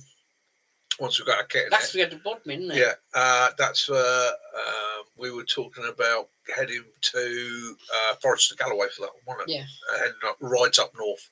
Got to see how the planning, finances, and work out for that, but we'll look at that. But again, I'm looking at getting out this year and meeting up with other guys, so I might be able to get up like a weekend up Yorkshire end, or maybe a weekend in Wales and that, and meet up with guys. We're already planning the Penny Fan. Haven't set a date for that yet. But again, when we do that, initially it was like drive down to Wales, do the fan, drive back. Okay. What would probably make more sense is drive down to Wales, do the fan, stay a day or 2 in Wales, then come back and recover.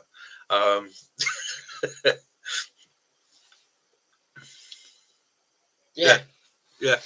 Well, that's it for any of you that are up that end of the country, and then we can meet up with you up there. But I can also use you, same thing for a couple of Wales, use you guys for local information. Yeah. Penafan. Right. Yeah. Fucking hill of death as far as I'm concerned. Excuse my language. Yeah, the ridges. Jacob's Ladder. Tell you some stories that yeah. So again, using the local information.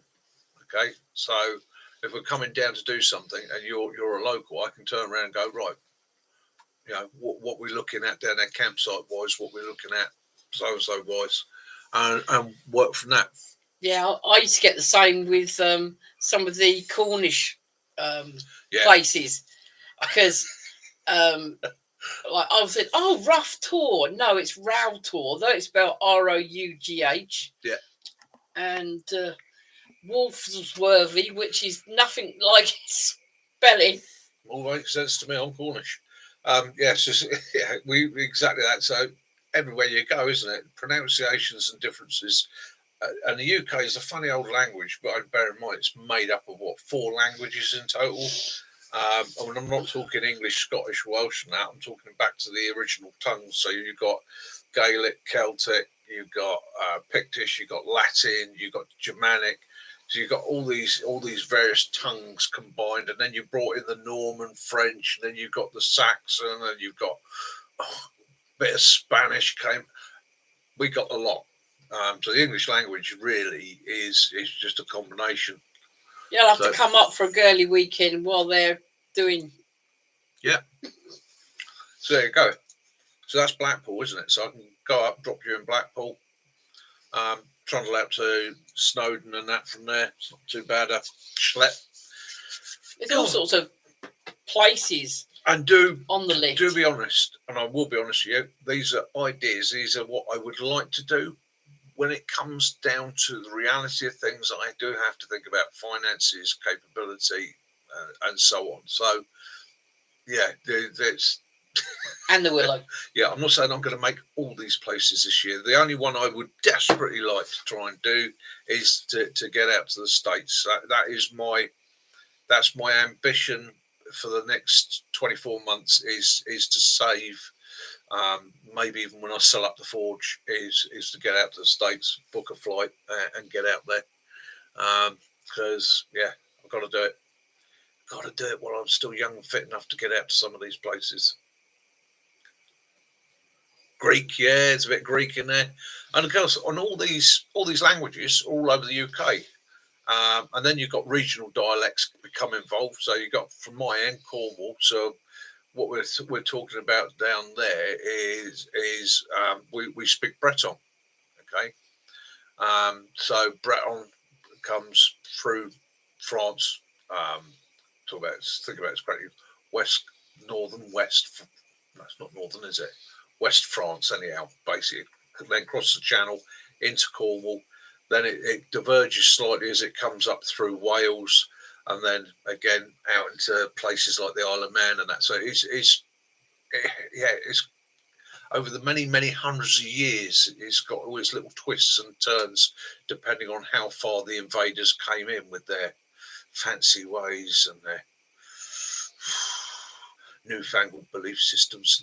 Oh, whereabouts in Cornwall? Andy's his wife's from Cornwall. Excellent. You married a good woman then.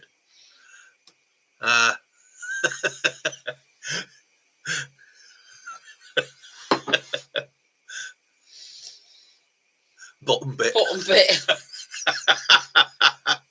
That's very Cornish.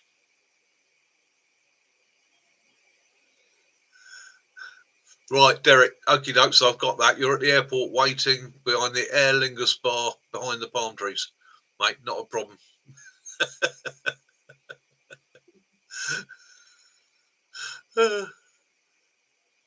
Yeah, they're outsiders with their fancy ways in indoor plumbing. Yeah. Timmy, get yourself down to the West Country, mate. Can't beat a good Cornish girl. One who slipped into the accent there. Originally Spanish. Oh, she'll be fiery then. For my genealogy, I've got my way back generations. I'm related to Ötzi, the Iceman they found up in the Alps.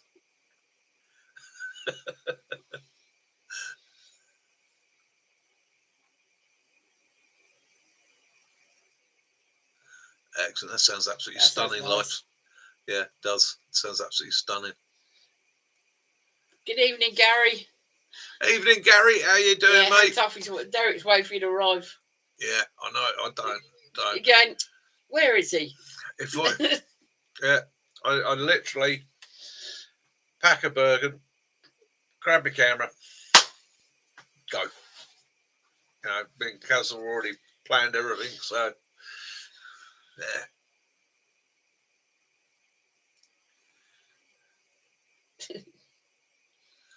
It doesn't matter, does it? Doesn't matter. We're all a mixture. We're all a mixture. One of our daughter-in-laws is Czech. Yeah. You look at the you do the DNA traces and that, and you look into that. It's quite interesting to see the combinations that we get within us. And it's again, look at time. Our daughter-in-law Tessie, when she had hers done, she came back as is it 10% English? Yeah. 1/8 German. No problem with that. I mean, she's got good self-discipline. There's 1/8 of you that will always follow the rules and has no sense of humour. Yes, did. If there's anybody that's German out there, I'm sorry. I apologise for the very old racial joke that the English always throw at you about not having a sense of humour. But hey, there we go. You bombed our chip shops. It's 40 things. Katrina's part Dane. Yeah, it'd be fun to do Chewbacca's DNA. Show me some papers. Yeah. Yeah. Earlier on, Derek, he wanted to he had to get up on Mixlap. Yeah. Since he did that thing with you and your live chat yesterday, he's been Saxon and Angleland. There's a lot of Germanic in the British, and also when we look at the Celts, when the Celts came in, obviously we had the Pictish people here before who got pushed right up to Scotland. Don't mention the war. So when the Celts came, they came in through Northern Europe. They brought their ways with them. And again, when we think of peoples back then, we weren't talking about whole nations. An invasion was 20 people coming across the sea and setting up a village, so again it was on a smaller scale. It was only once we really got to the sort of like the Saxons Lee, is that it changed.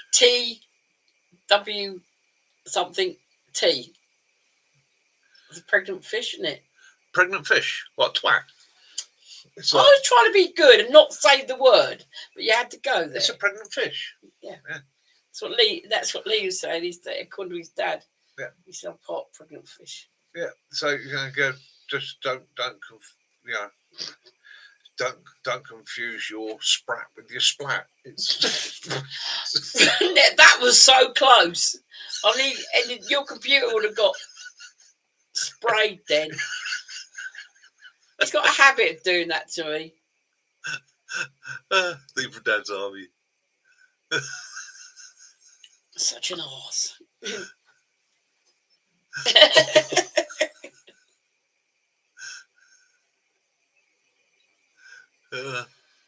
You're Piscean. Our oldest son is a Piscean, and so is my brother. You spat your Horlicks out. Yeah. Sorry. I'm Scorpio, and a Scorpio, I was born on Halloween.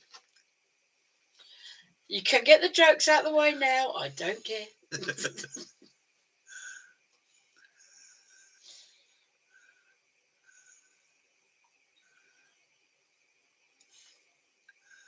Yeah, Mickey to the naughty step, definitely. Yeah, transfer it by name.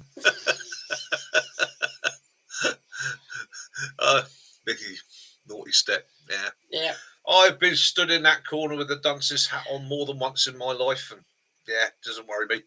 It'll backfire on him one day when he does that, and I'm looking at him, so I'm going to spray him. Excellent. Arthur Lowe, yeah. Dad's army. Oh. I saw, the little one from the other one, and Elf Hot Mum. Yeah, Down Delu. Yeah, he was singing. Whispering Gross? Yes. Aye. Beautiful voice. I was really shocked to find out that the little old man that is in Dad's army, the one that is like the medic. Too rightly. He was a hero. War hero. Yes, he was. He was. Yeah. and he's Don Estelle, that's it. That's it, Don Estelle. Yeah, he was singing. Don Louise. Yeah. I saw him in Farnborough singing. Godfrey. Yeah, he was a war hero. Yeah, it was an interesting video, wasn't it? So, yeah, and again, that sort of thing I like to see on YouTube. We are the new Dad's Army. Yep. Mr. Putin, beware. Yeah. We are the Bushcraft Brigade. Yeah, they don't like it up at you know. we're like gorillas, but green grass, yeah. A bit more chimpanzee. Chimpanzee warfare. Do you know, I swear he's been eating some of that cheese from under the fridge again. In fact, actually, the way I'm going, I'm a bit more orangutan.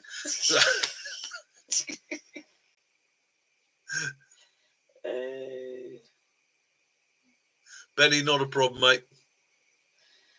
You're painting the bedroom. You're sat on the ladder. Well, where's the cat? You don't want to put. You don't want to put him. Oh, fucker. I hope you're not painting with the cat. King Louis. Yeah. So if we start the Bushcraft Brigade, that's the theme tune for the Bushcraft Brigade, yeah. Is it? I'm the king of the swingers. Oh, the jungle VIP. I reached the top and had to stop, and that's what's bothering me. Ooh, me too. I want to be like you. Oh, God. I do apologise. Oh, you're running your tail over. Oh, sorry, Willow. Sorry, don't run your tail over. Come on in. No. Oh, dog's got to hump with me now. I do apologise to the dog. I got a Celtic drum. Well, it's a we call the bedroom. And I've also got a harp, but I can never play it. Not with my arthritis now, so. You can write a song, okay. You might be able to write a song. I can't bloody sing. But yeah, and as we said last week, that's something historically that is would happen here.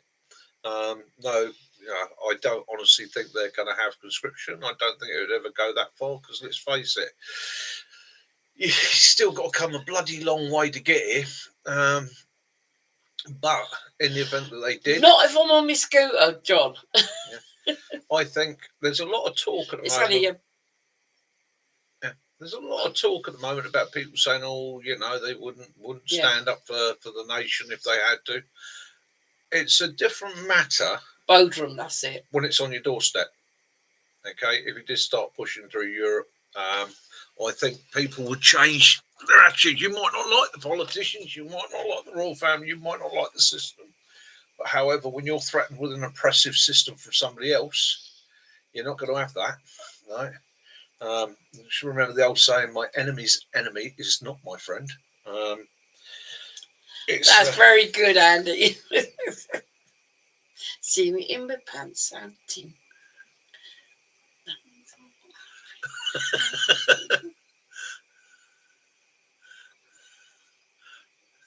Did you? Ooh.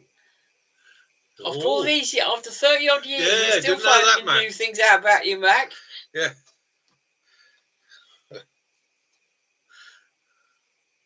I'll tell you what, poor old Cornish lad like me, nearest I come to playing an instrument was playing in a mucky. And you're wondering what he's doing. Mick has got the dog. I'm making up to the dog for running his tail over. It's Uncle Derek. Yeah.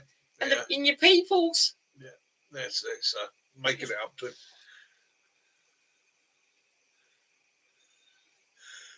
Yeah, I might not die for Queen and Country, but I'll die for Lion Nation. I think there's a lot of people would. I think there's a lot of people would stand their ground. I think there's a lot of the old and bold, and this is a question that always makes me laugh. Nobody ever talks to the old and bold today.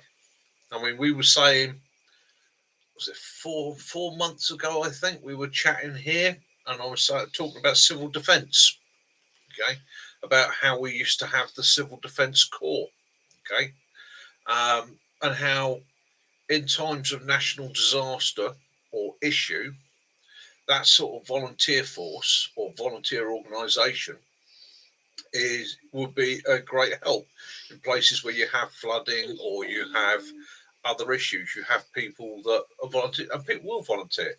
I mean, I'm part of a volunteer group anyhow, and it's surprising how many people sit there and go, "Do you know what? Yeah, I'll volunteer. I'll put a bit of time in and a bit of effort, get a little bit of training, have a little bit of fun."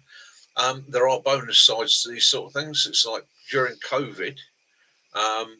Yeah, I was on the road every single day. I was one of the few that was allowed out there because I was moving essential materials around for people. Whether you agree with what happened or not doesn't matter. But I can tell you what, I drove the 50 miles from where I live in Farnborough to Southampton along one motorway the whole way. And literally, I get onto the M3 outside here, follow it down to M27 and into Southampton. And I drove the whole route without seeing another vehicle. Now, that was lovely. That was stunning. Oh, wow.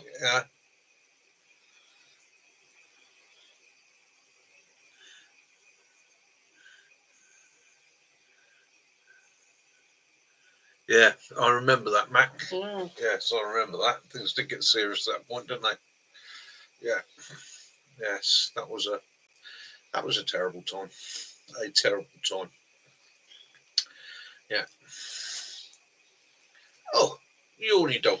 So yeah, so I do think personally, I think a lot of people would put their belief systems behind them and go, do you know what? They're not coming here. You know.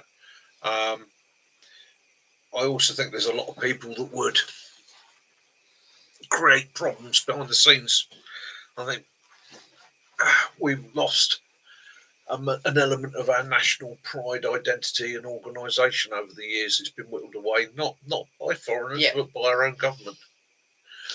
Yeah, we'll have to see how.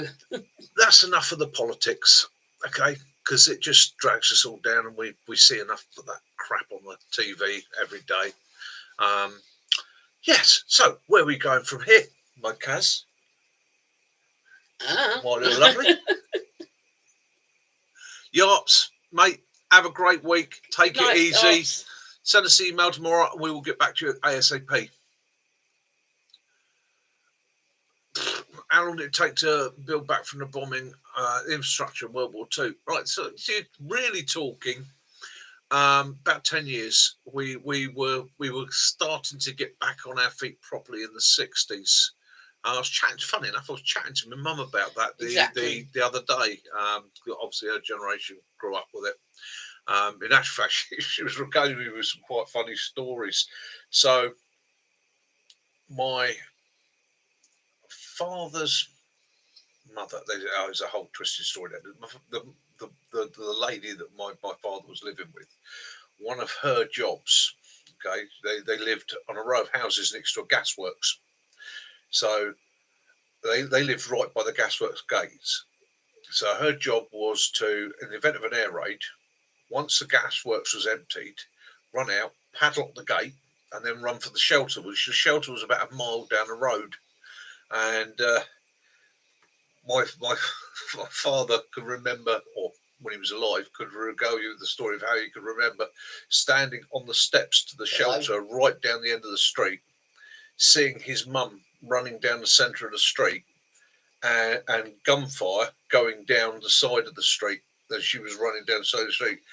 And when she got into the shelter, he said she let rip. She effed and blind and all the rest of it. She wasn't angry about what she was doing or the situation. She was just angry at that pilot. She how dare he shoot at me?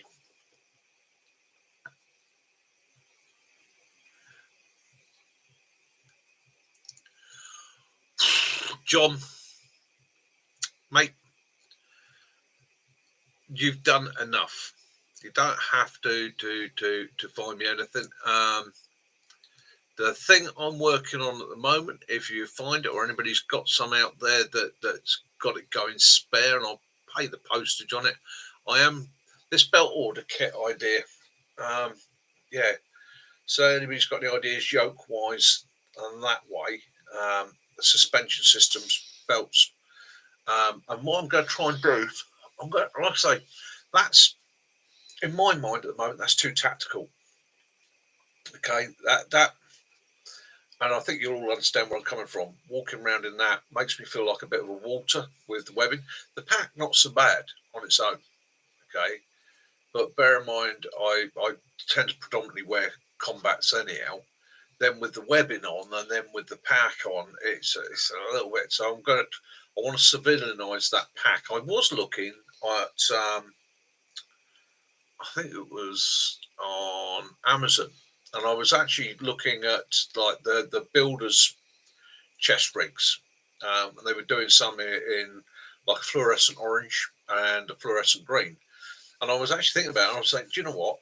Actually, for what I do with the volunteer side of things, where we're doing events and that, that's actually quite a good bit of kit. It's also quite a good bit of kit if you're looking at it in a rescue recovery scenario, i.e., it is reflective and it's bright and it does stand out. Or if you're somewhere where there's a lot of hunters and that, again, it would work.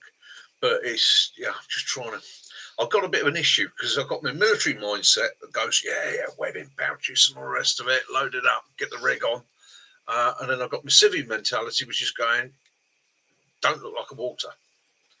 I don't want to be out in a woodland somewhere and have somebody come around the corner and think there's a full-on fucking military exercise going on, or look at me and go, what the fuck is he doing?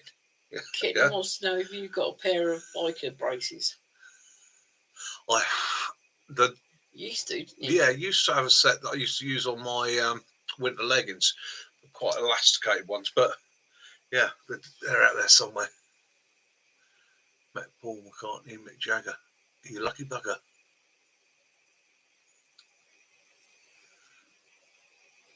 Oh, yeah. Wow. You were on the back of an advert for they did the English football team, wasn't it? And prisoner of war camp on years ago, and I'm talking back in the 90s. England football team changed their kit completely, and they did a advert skit for it done through the England football team and that, and it was based on The Great Escape, which was filmed not far from here. And me and Mac were on the security team looking after the England football team for doing that, and that was a bit of a giggle because it was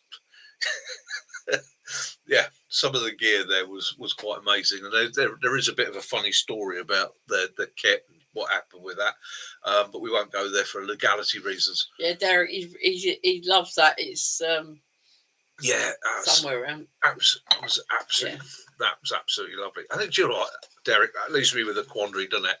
Okay, so I'm now going to have to go out and buy an Open L number 7. Okay, so I have one to use in the woods or when I'm out and about, because they are a gorgeous knife. They're very simple, great. I mean, when I was a boy, they were well known as a farmer's knife because they have a gorgeous edge on them. Sure my dad used to. Absolutely stunning edge and a very, very simple, nice lock. But yeah, to be presented with that was fantastic. But because they've engraved it or laser engraved it. Is it UK legal, that one? Right. So UK legality, because it has the lock on it. Okay, no, not in a public space. However, I can take that into a public space if I have justifiable reason to have it with me. So if I'm camping, I'm hiking, I'm fishing, I'm doing bushcraft, I'm mushroom picking, I'm foraging, okay, justifiable reason to have it with me. Okay, so that's not an issue then. If I'm going up the town or I'm popping to the pub, it's a no-no.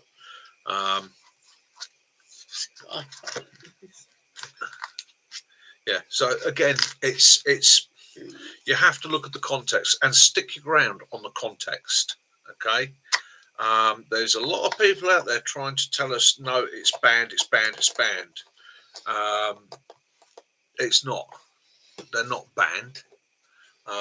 That's what you're going to do, Derek. He's going to put that. The law says he's not going to use that one. Same thing with your your Golok, your machete, your bushcraft knife, your if you use a cookery, if you use a whatever you use, okay, it's down to context. Okay, so they're bringing out in the UK, they're going to bring out a sweeping sword ban, or what they're going to call is a long knife ban. Okay, because of the issues of gangs of people in inner cities that are buying cheap machetes and hacking one another's limbs off. Okay, knobs, a lot of them. Gary, that's the Rick's got a video he's put up. All the young lads who's a scout, you did a couple of things for them. Yeah. And he made that for me over Christmas. Engraved a knife for me. Yeah, done a little card, and that's sort of going back to when I got me 1,000 subscribers. So he did me that as well, which is absolutely wonderful. Really appreciated. But again, yeah. So they're going to bring in the long knife ban. Okay, now I've been chatting to people about this at the higher end and saying, well, how's this going to work out? They're going to bring it in although they're talking about is in such a way as to, same thing with the knives, unless you have a justifiable reason to have it with you, i.e. you're using it for your bushcraft, you're using it for hedge laying, you're using it in a farming usage, you're using it, having a reason to have it with you. What they're trying to do is bring in a ban that pretty much says it's illegal to have it basically wandering up the high street. Okay, because at the moment we have a knife ban. That's great, but that describes a knife, doesn't describe a sword. Okay, I laughed and said to the guy, well, then they're just going to go to axes, aren't they? And he looked at me and he went, yeah, that's the trouble with law, isn't it? He said, every time you've got to be so specific. He said, well, they thought they'd had it when they actually turned around and tried to write a law that said a bladed item, which at the end of the day could be anything, be a screwdriver, anything. They can't just use the designation bladed item because, right, a 6-inch nail could be used as a weapon. With a pen in the eye, don't kill them. Yeah, a pen can be used as a weapon. So what do you do? So bladed and pointed things, and then how do you manage that? So again, it's the one thing that's going to come out of it is going to be. I mean, it annoys the crap out of me because I firmly believe that it should be the same as it was as when I was a nipper in the 70s and early 80s, in which case, as long as you're not threatening somebody, causing distress, or using it as a weapon, where's the issue? Okay. And again, we got lots of very scared people trying to stop things by bringing out rules that don't work because, and it's the same thing that I went through with the handgun ban. Ban handguns. Stop me from having it. Make me hand it in. But now files the rest of it. Blade, isn't it? Really? If somebody has something illegally, if somebody is carrying something illegally and they're using it for an illegal purpose, they don't give a damn what the law says. The only people that are ever affected by these laws are the legitimate, decent, sensible people that won't break a law. I could carry a cast iron frying pan in my scooter and twat someone around the head with it. Well, Andy, you're the same as me. I grew up on a dairy farm, at a very rural environment. So I was introduced to these things as an early age, and then I've been with the military for a long time, and the private security industry. Firearms have been my bread and butter for most of my life, whether it be game management, deer management, whether it be vermin control, whether it be, like I say, military and special security roles. So I've never had a problem with it because I was brought up to understand safe practices, usages, and all the rest of it. And in the old days, the law was the law. Okay. If you got caught when I was a nipper doing something you shouldn't, you went off to Borstal. Okay. Anybody that's younger, you look up the history of what Borstal was like. You did not want to go to Borstal. Okay. It was a horrific thought to go to Borstal. Okay. So you didn't. You obeyed rules and regulations because the threat of what was going to happen to you was scary enough to make you say, I'm not going to do that. And now we've got this lovely soft culture where it's like, yeah, it doesn't really matter. Bless him. Poor little soul had a hard life. That's why he did it. No, lock him up, throw away the fucking key. And then maybe we can come back to a sensible situation. I mean, I can still remember the old boys walking into the pub, handing the shotguns out of their slips, break it, right, walking with it broken over the shoulder, over their arm, walk to the bar, right, close it, hand it to the landlord. The landlord put it behind the bar. The old boys just sit there, have a few Guinnesses at lunchtime, and then go back to shooting in the evening. Okay, they weren't drunk, they weren't being dangerous. Nobody in the pub panicked or freaked. So we were all used to it. It wasn't seen as a threat or an issue. Now we're in a society where, oh, that's scary. Don't like it. Don't like it. Scary. We're bad at it. Don't like it. Scary. I don't understand it. It bloody annoys me because those same people, as I say regularly, the same people that will ban you from having a little folding penknife in your pocket will quite happily go into a pub on a Friday night, slap 5 or 6 gin and tonics down their throat, and then throw darts across the room. Okay, where's the common sense in that? And get in their car and drive home. And then get in their car and drive home. Yeah, it's insanity. It's insanity. Don't try and set rules on an inanimate object. An inanimate object can't do anything. Have the rules and the laws in place that if you get caught, punished. I think it was Denmark. I think just last year. I'll have to look it up. Check it. I think it was Denmark. They have very, very strict knife laws. They were literally like a 2 centimetre blade. That was it. Nothing locked. Nothing. You know, really, really strict knife laws, and they've just repealed it. Done away with it. They said pretty much no. And they changed their laws around. So instead of blaming the object and banning objects, they've turned around and said, no, you can have what you want. You can carry it. You can walk around with it. Okay. But if you use it in an offensive or defensive manner, you're going to prison. And they set a minimum sentence. Dan's in the Czech Republic. He can carry a sheath knife. He can carry a locking blade. He can open carry a pistol. Okay, you have a look at the Czech Republic's rules and regulations. Very, very open country. A lot of people doing it. Do they have a big issue with the crime? No. Do they have a big punishment if you? But yeah, they do. They lock you up. They throw away the key. What happens? Well, let's have a spook. Yeah. What happens? People start looking at it and going, do you know what? I'm not going to do that because if I get caught, I get screwed. Okay, and you have a justice system and a policing system that means you are liable to get caught. He's actually behind your chair.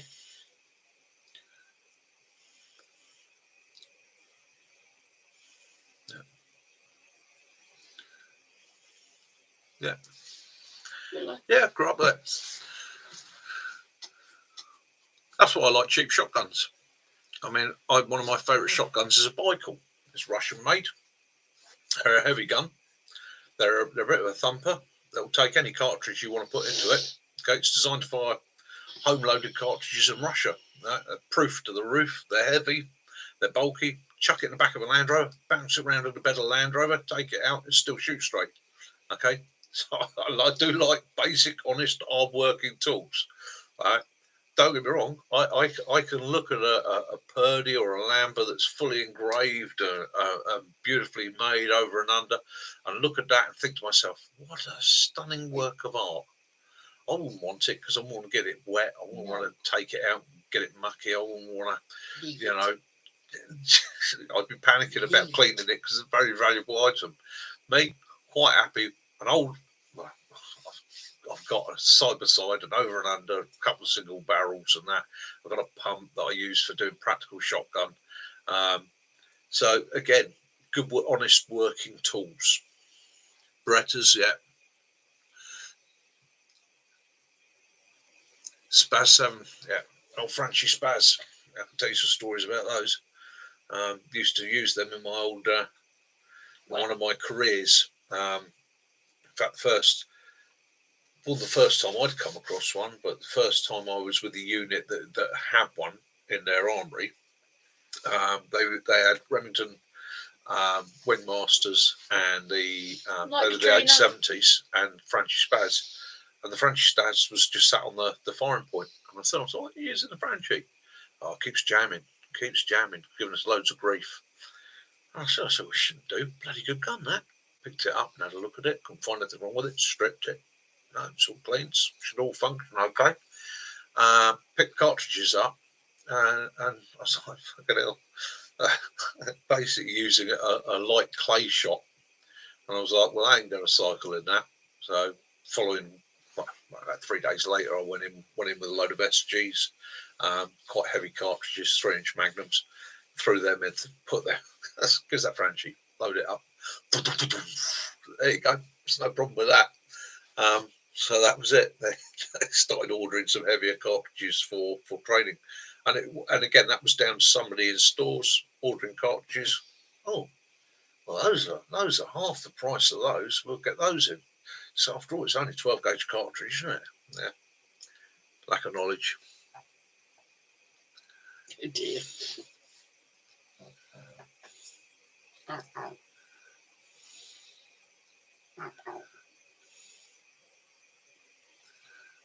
Yeah.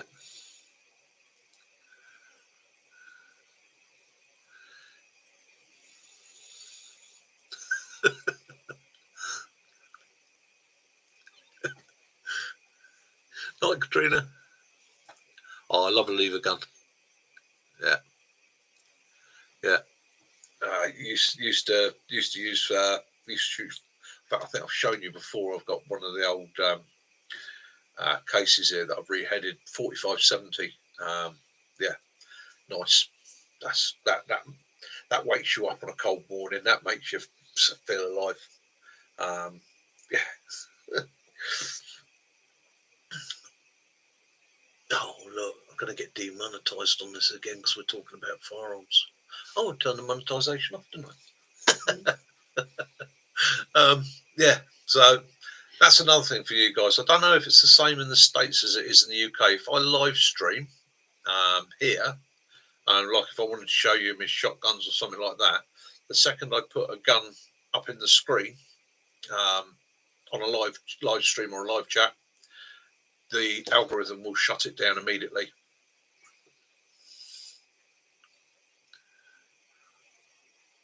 Yeah, 180 grain. Yeah, but you're going to know 180 grain in here. That's going to, yeah, you'll know that. And again, there you go. So I'll ask a question. 9mm or 45. Well, sorry, people, but I'm going to have to shoot off. Yeah. You can carry on doing your thing, but good night, all. I'll see you soon. If I get any emails tomorrow, I will answer, and I'll try sorting out for next Sunday a date for next month. All right, sweetie. Right, guys, it's me.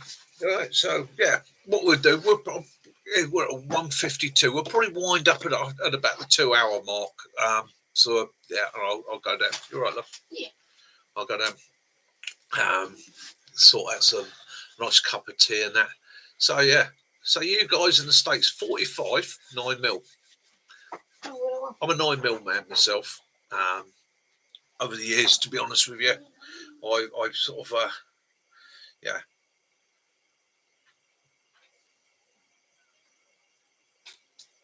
Andy, not a problem, mate. It's why we're here. That's what we do. We're all sharing. Okay, we're all sharing information, ideas, and as you say, welcome tonight. To any of you new guys, okay, as you can see what this is, it's a social down the pub. Okay, let's have a natter, have a talk. There's no set subject. You can throw up a question in the chat. You can ask a question. And again, I'm not a know-it-all. I'm not an expert. All I can do is advise you with what I know. Other guys sometimes will come up as well and say, well, actually, do you know what, Mick? Try it this way or try it that way. And by getting as much information as you can, obviously, makes life a little bit easier, a little bit better. Iron sharpens iron, definitely. and I'm glad you enjoyed it. And this is every Sunday, every single Sunday, unless I am possibly in the summer away or there's a family issue or crisis. What I'm going to try and do is set this up so if it's ever a situation where I've got to be out of here and not about, I will Kaz will run it, or Jace will come in, or somebody will be here. So the idea is the Sunday social will always occur. The other thing I'll say, Andy, is regularity. So I do a video Thursday or Friday. I try and put up a video every week. I found that if I try and stick to that, so it's pretty much going up the same time every week, people start to wait for it, look for it, and all the rest of it, and they know it's going to be there, especially when you're first starting out. Once you get established, it's a little bit easier. Dad's Army bushcrafting courses, I can't see why not. I get the whole prepping bushcraft thing. It is quite big now. Look at all the bushcraft schools that are out there for kids. People, the regular one I get from people is they want to get back in touch with nature. They want to feel confident and happy being back in nature. And then when I actually get down to the brass tacks, they don't necessarily want the primitive skills. They want the skills of my father, the skills of my grandfather, how they were comfortable being out, working and traveling, walking and enjoying the countryside. The ability to be able to walk along and go, oh, blackberry, nice. You know, lime leaf, wrap that round a blackberry. Very nice combination. Okay, that sort of knowledge. It's not all necessarily about being like the ultimate guru to being a survivalist. Sometimes it's just about having enough to make yourself feel comfortable out there.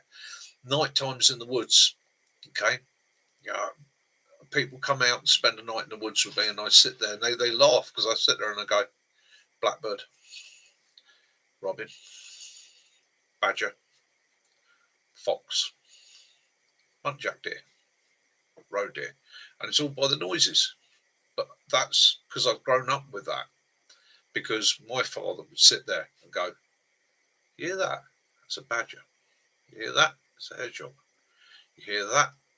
That's a barn owl. That's a tawny owl. Okay, so I learned these things as kids. They become an everyday thing for me.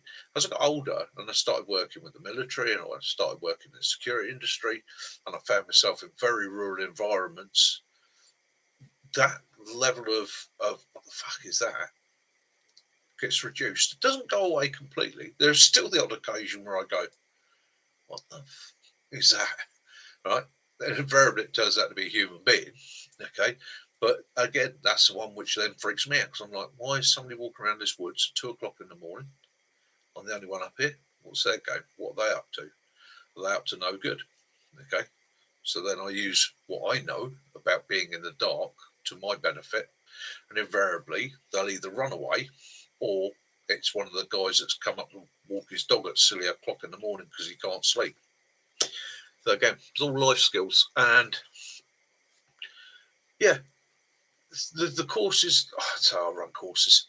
I used to run courses for people. Now what I tend to do, again, because I can't charge for it, I wouldn't call it a course. I call it an experience. I call it come up the woods. Right? I'll endeavour to pass on something to you. You might well have something to teach me. So we share it, we have an experience, makes you more comfortable in that environment. And every little step is an improvement. Until you eventually, one day, you find yourself in that woods walking along yourself going, that's a badger. Yeah, it's a nice feeling. Yeah, woods experience. Me and Mac have been talking about this. You know, if I would love to be in a position way down the line where this was earning enough money to be me to be able to turn around to the powers that be and go, I don't need your help. Do one, set up, and run experiences for people. And again, it wouldn't be. I look at the prices of some of these courses. I was looking at one the other day, and it made me chuckle. The guys do the first, was it the first fully licensable qualification in bushcraft? All right. Well, which governing body's overseeing that then? Okay.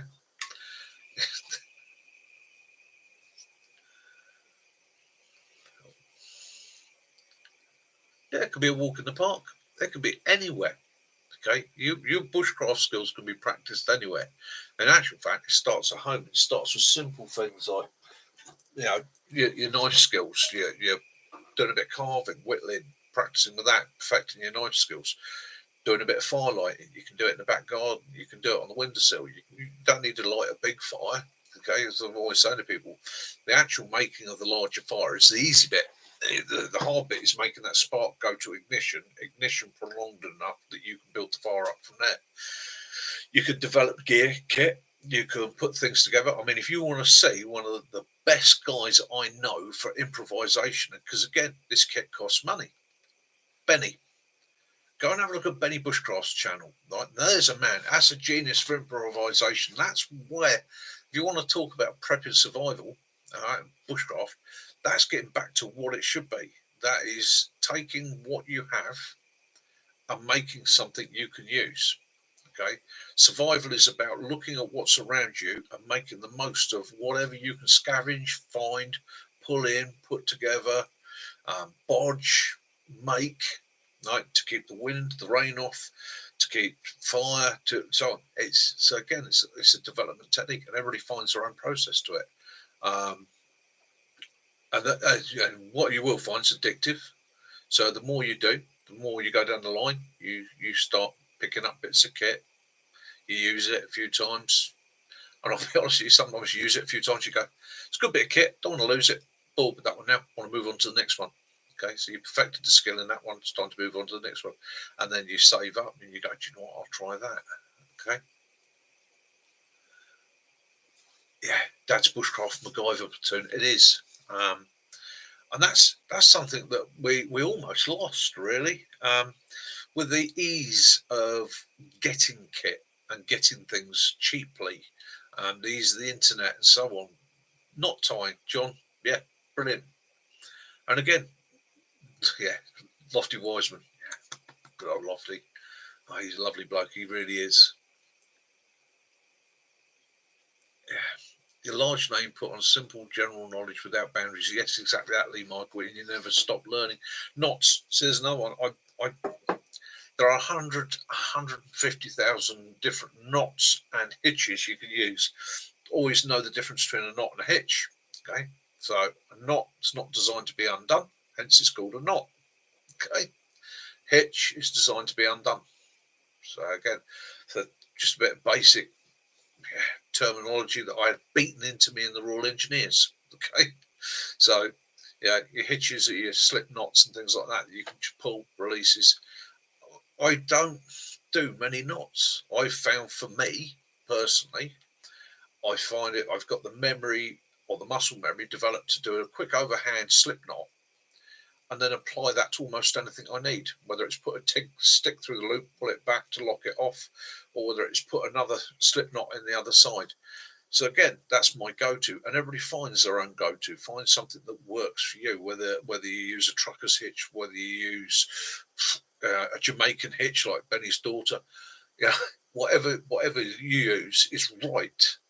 It's because you've developed the muscle memory, you know how it works, how you can set it up quickly and efficiently, and that it works for you.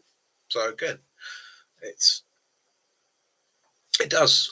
Overhand slip knot works for pretty much everything. Can be adapted to almost anything. So that's my go-to, and that is pretty much because that was a knot I got shown as a kid, practiced it as a kid, used it as a kid, and as I moved on through life, and there have been situations where people have gone, you can't use that. You know, you've got to use this specific knot, not tying down loads and stuff. Invariably, in actual fact, that fancy knot that they're developing, it isn't that different to the basic overhand slip knot. It's made a bit fancier because somebody wants to make it fancier. But again, if that's what you're used to doing, and you've practiced it to the point where you have the muscle memory that you can go, brilliant, awesome, works for you. Again, it comes back. It's like the knife snobbery, isn't it? It's just, yeah, find what works for you.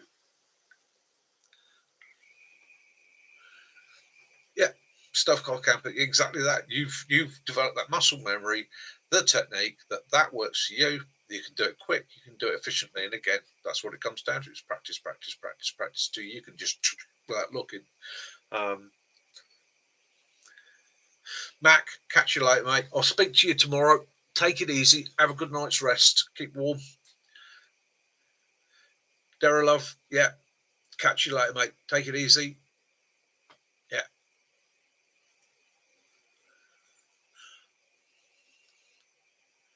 Martin, how you doing, mate? Yeah, we're just talking about knots and bits and pieces. We're going winding up in a minute. I hope you're doing good. I hope the family's all good. I hope you're all feeling fine. I know you were feeling rough the other week. You had a bit of the old Mr. C. Hopefully you're all better. Night in. We're pretty much winding up now, I'm afraid, Martin. But it's good to know you're okay. Yeah, there'll be the usual natter and chat about. Yeah, covered all those things. So Martin there. So he's a very old friend. He goes back. We lost contact for many, many, many years. But when we were, shall we say, youths, young men, youths, we were best mates. We used to hang together all the time. Some funny old stories and adventures we had when we were young. So again, through the channel, it's allowed me to make contact again, and we'll be getting out and doing something this year together. Benny, that's not a problem, mate. Not a problem at all, brother. As long as I haven't been freaking your cat out. I feel quite guilty about that now. Every Sunday I sort of get this mental image of your poor cat sat in the corner going, okay, I can't. It's going to be on the computer. I can't take it. I can't take it. Honestly, I've never been up there. I've never done anything to your cat. Learn to live cards for your son. Yeah, brilliant, Gary. Yeah, absolutely brilliant. And again, just tell him one at a time. Don't try and go mad, learn them all. Find one, practice it, get it perfected, and build the muscle memory so that you can do it every time. Tying shoelaces is a prime example. We all tie shoelaces. Everybody's got their own little tweak and technique, but we can all tie shoelaces in 3 seconds. Done. Excellent, Benny. Excellent. Yeah. I tell your lovely daughter has gone and got something stuck in my head now. Every time I mention or go to mention the Canadian jam knot, I call it the Jamaican jam knot. Yeah, it's her fault. It's stuck in there now. So it's just, I did it this week. I was talking to somebody and they were talking about knots and that and bindings. And I sat there and I've been chatting for about 10 minutes about the Jamaican jam knot until somebody turned around to me and said, don't you honestly mean the Canadian jam knot? And I just started laughing and I went, well, depends how relaxed you are, doesn't it? Depends how much you've been smoking, man.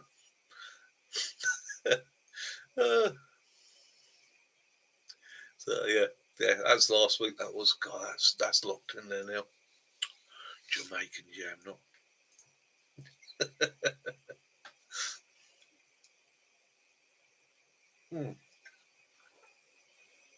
Oh, God, yeah. Let's have a look. Yeah, proper lodged in your brain as well. Yeah, it just happens, doesn't it? It just happens. Oh, right. Yeah, where are we? 2 hours and 8 minutes. I'm going to call it quits in a minute.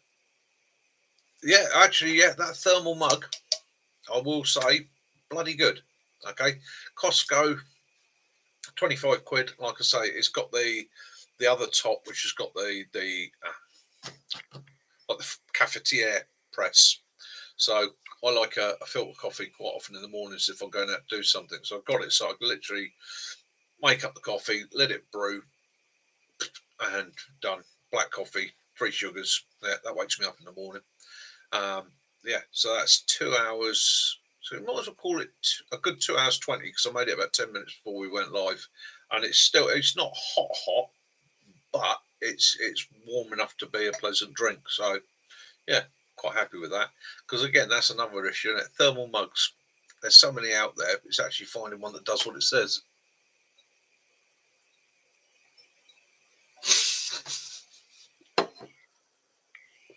Very good, Gary. Very good. Like that. Stealth car. Yeah, quite impressed with it. Oh god, thermal mugs. Yeah. I mean, I'm a big fan of the old Lifesaver mugs. I remember when they first came in, you was first able to get them from the stores. They were absolutely brilliant. In fact, talking about flasks, there's a chap I'm gonna get him on for one of the chats one evening or one afternoon. Do a video with him. Very good friend of mine, Lee, ex-tanky. Has some absolutely hilarious stories going back to Challenger 1 when it first came in, and that he's of a generation that can remember the Chieftain as well. And it's a great story he tells about the MOD deciding to get officers flasks for his unit, or his officer got a flask, his commander in his tank got this flask, Stanley stainless steel flask. And at the time, Lee was a loader, ended up as a driver, but he was a loader.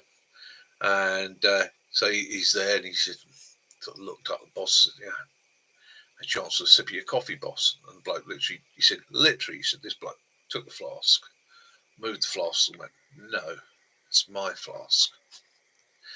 And about 30 minutes later, Lee, don't know how, but basically he's got this flask, and it's got like that, bag charge up behind it. Yeah, ready to go. He said his commander's fucking like, what the fuck was that? At the same time, range control comes up the radio and goes, what the fuck was that? It's fucking launched a Stanley flask out of a fucking Challenger 1.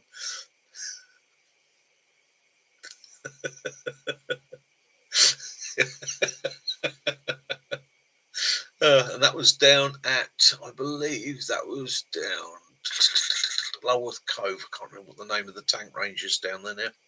Bovington Tank Range. Yeah. Or Lulworth Tank Range, just a little bit beyond Bovey.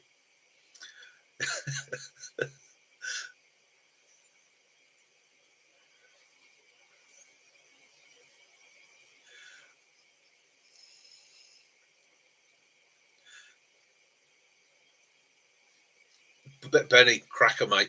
Absolute cracker. Yeah, just about absolutely what you stood up in. Yeah. Remember the golden rule?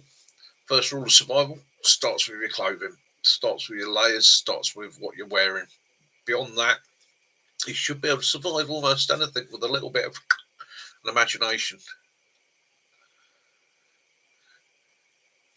Getting killer. Yeah, not a problem, mate. Pop smoke. Take it easy. Look after yourself.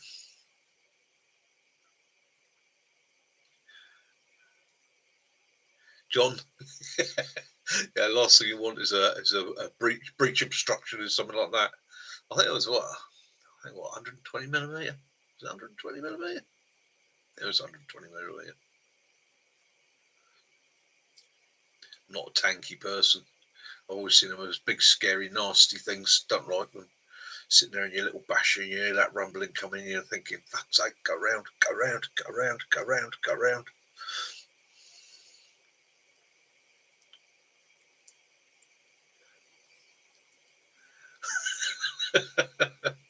Exactly. I agree with that concept, John. If it's not meant to fit, it's not meant to fire. If it's designed to fit, it's designed to fire. Yeah. Lee was a bit of an inventive genius. So you got the boilers in the basic in armored vehicles, which are designed to boil the rations. Obviously, tanks designed to basically lock down, pressurize itself. So chemical warfare. And so it's developed that guys could be stuck in there for prolonged periods of time. So they put boilers in there. So basically, they could make a brew, they could cook their rations and all the rest of it. And Lee got hold of another boiler, reverse engineered it, and made himself a fryer out of it, so he could actually fry chips.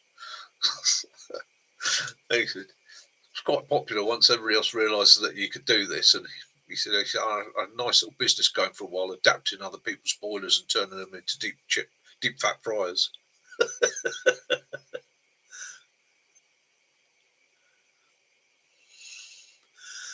Yeah, you've seen the video of that done. Yeah, BMG and a bloody 12 gauge. I'll make less than that. I've seen a couple of people do it, and they've discharged it and it's gone out. I think, but at the end of the day, that ain't good, is it? Ain't good. Fucking pressures. We're over pressuring a barrel. Yeah, a bit naughty. And I had that. One of my Colts. I had a Colt 45. Not Colt 45. Colt 44 cap and ball. Nice, and it was a repro. It wasn't an original. It was a nice piece, and I used to do a bit of target shooting with it. Basically, because we had, in fact, actually, what I was doing at the time, I was doing 3-gun. Just after the ban, we still are allowed muzzle loaders. Okay, so anything that is percussion cap, muzzle loaded or chamber loaded. So I was doing 3-gun challenge at the time. So basically, yeah, you know, 3-gun is. But that was what we were using for the pistol side of things. That's gone out the window, I think, pretty much now with the advent of high-powered or higher-powered PCP pistols. That's always a way. And I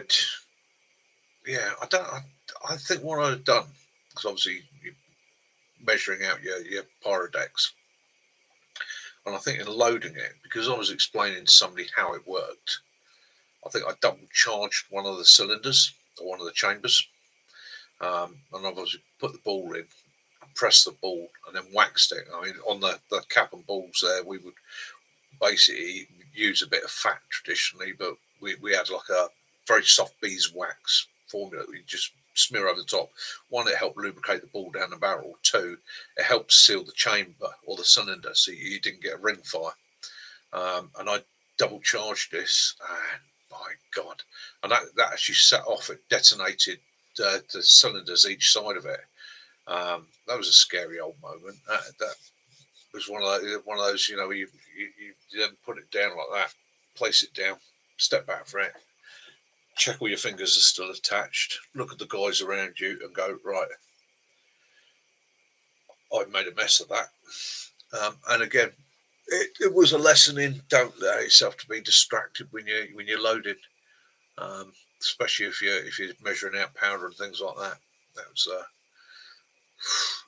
didn't make me jump. And took the gun away, took it off range, unloaded it, actually spiraled the balls, pulled all the balls out, took the powder out of that, had the cylinder checked, had the barrel checked, just in case. It survived it. Came through, went on to fight for many years. In fact, I did have a couple of pictures of it somewhere. That was a nice little piece. In actual fact, in some ways, I actually enjoyed shooting that more than the Beretta that I had before it. Well, it didn't die. Thought I had for a second. Before that, I had a Beretta. That was a lovely pistol. I used to enjoy shooting with that. But funny enough, when I went over to cap ball, because it's so much more involved. Okay. A lot more involved in loading and all the rest of it. So you just, sometimes bombing a mag, going out and making holes can just get a bit old hat. I mean, I haven't done it now so the last time I was on the range with a pistol was 2019. Yeah, last time I was on a range with a pistol was 2019. That was a Glock. And that Glock, that was just going over to Glock. Prior to that was SIG 226s and 227s, which I thoroughly enjoyed. I thought absolutely beautiful piece of equipment. I had a 5.7 at one point, and that I really liked. I did enjoy that.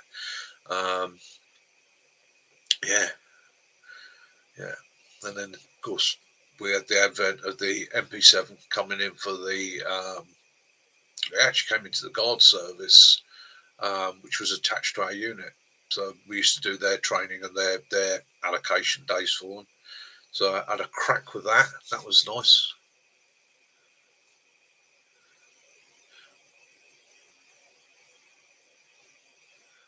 No one dies because there was never anyone born.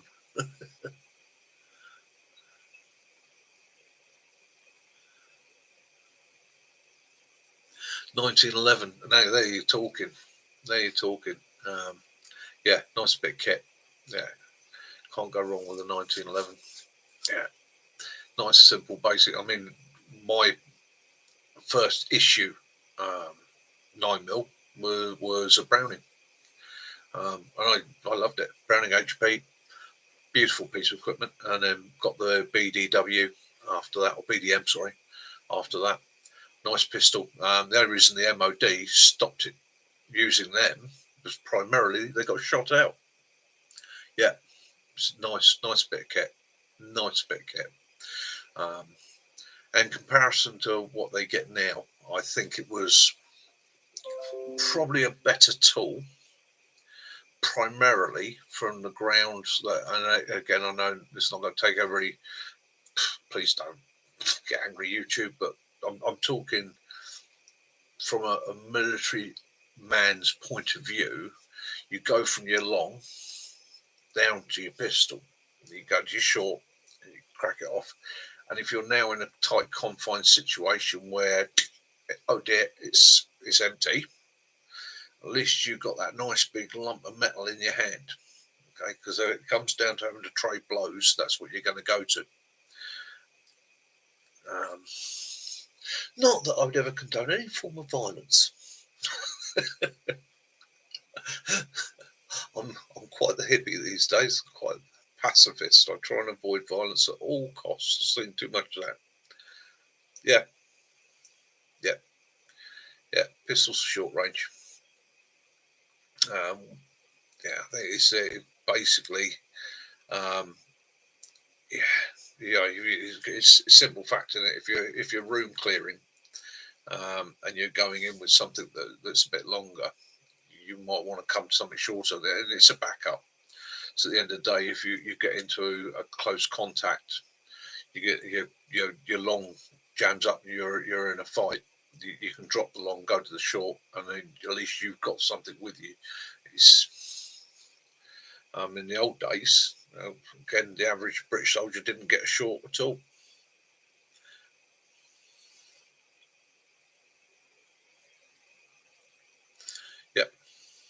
Yeah, and that's the other thing, isn't it? It causes that barrier, it gives you that time to get to it. So yeah, makes sense.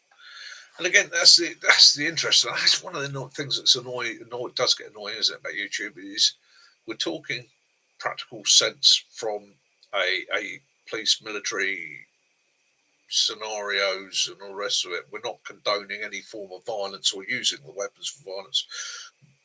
But it says where left draw, can't do a left draw. Can't do a left draw. No, I struggle with dexterity, or not dexterity. What do you call it? It's not dexterity. I'm very right-handed, shall we say? Sometimes my left hand just looks at me and goes, "I'm not going to do it." Yeah, pew pews and all that.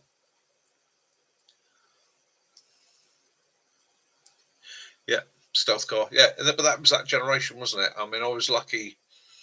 So I went. I can't say too much. From 2000 until 2019, pretty much it was my bread and butter. So yeah, and if any of you want to know my true preference for anything that's out there, my true preference, even today, is H&K. H&K all the way.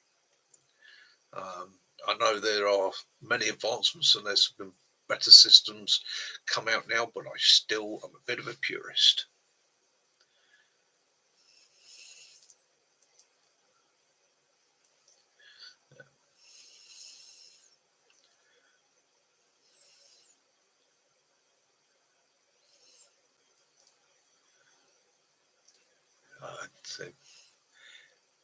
That's you talking about the carrying it fairly high, aren't you, Lee?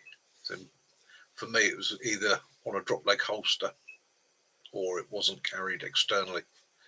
Can't say too much.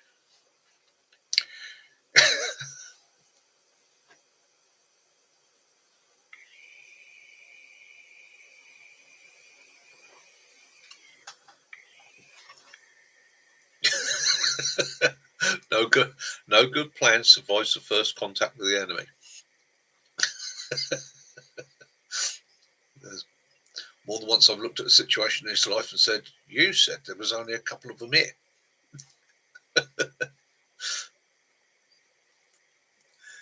Yeah.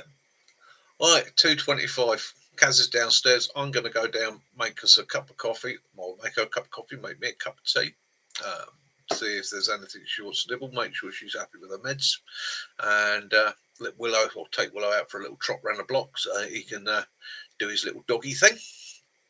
Guys, have a great week. It's been fantastic chatting to you all. I know Kaz thoroughly enjoys it, looks forward to it. We're talking about it this afternoon, saying how much we look forward to it. Thank you for joining us. Have an awesome week wherever you are.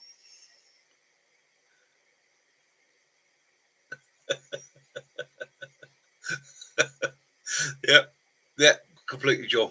Agree with you 100% there.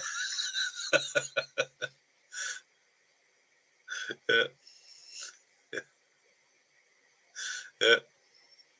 I was watching the videos on the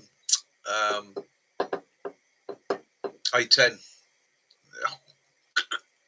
Love that bit of kit. Love that bit of kit. Anyhow, stay safe, everybody. Have an awesome week wherever you are. Look after yourself. Stay comfortable. Stay warm. Weather this week in the UK is going to start off mild and wet. And then they are saying that we're going to get some snow and some cold towards the end of the week. Got my fingers crossed. Might be able to get my little snow video done. Might be able to. We'll see how it goes. Right. Stay safe. Take care. Have fun. Be good. Look after yourselves. Yeah. Have your adventures. And again, yeah, thank you for joining us. Stay safe all. Love those you do. Forgive those you don't. And as always, may peace and light be upon you and your families. Take care, my friends. Till we chat again. This is Mickey. Mickey out.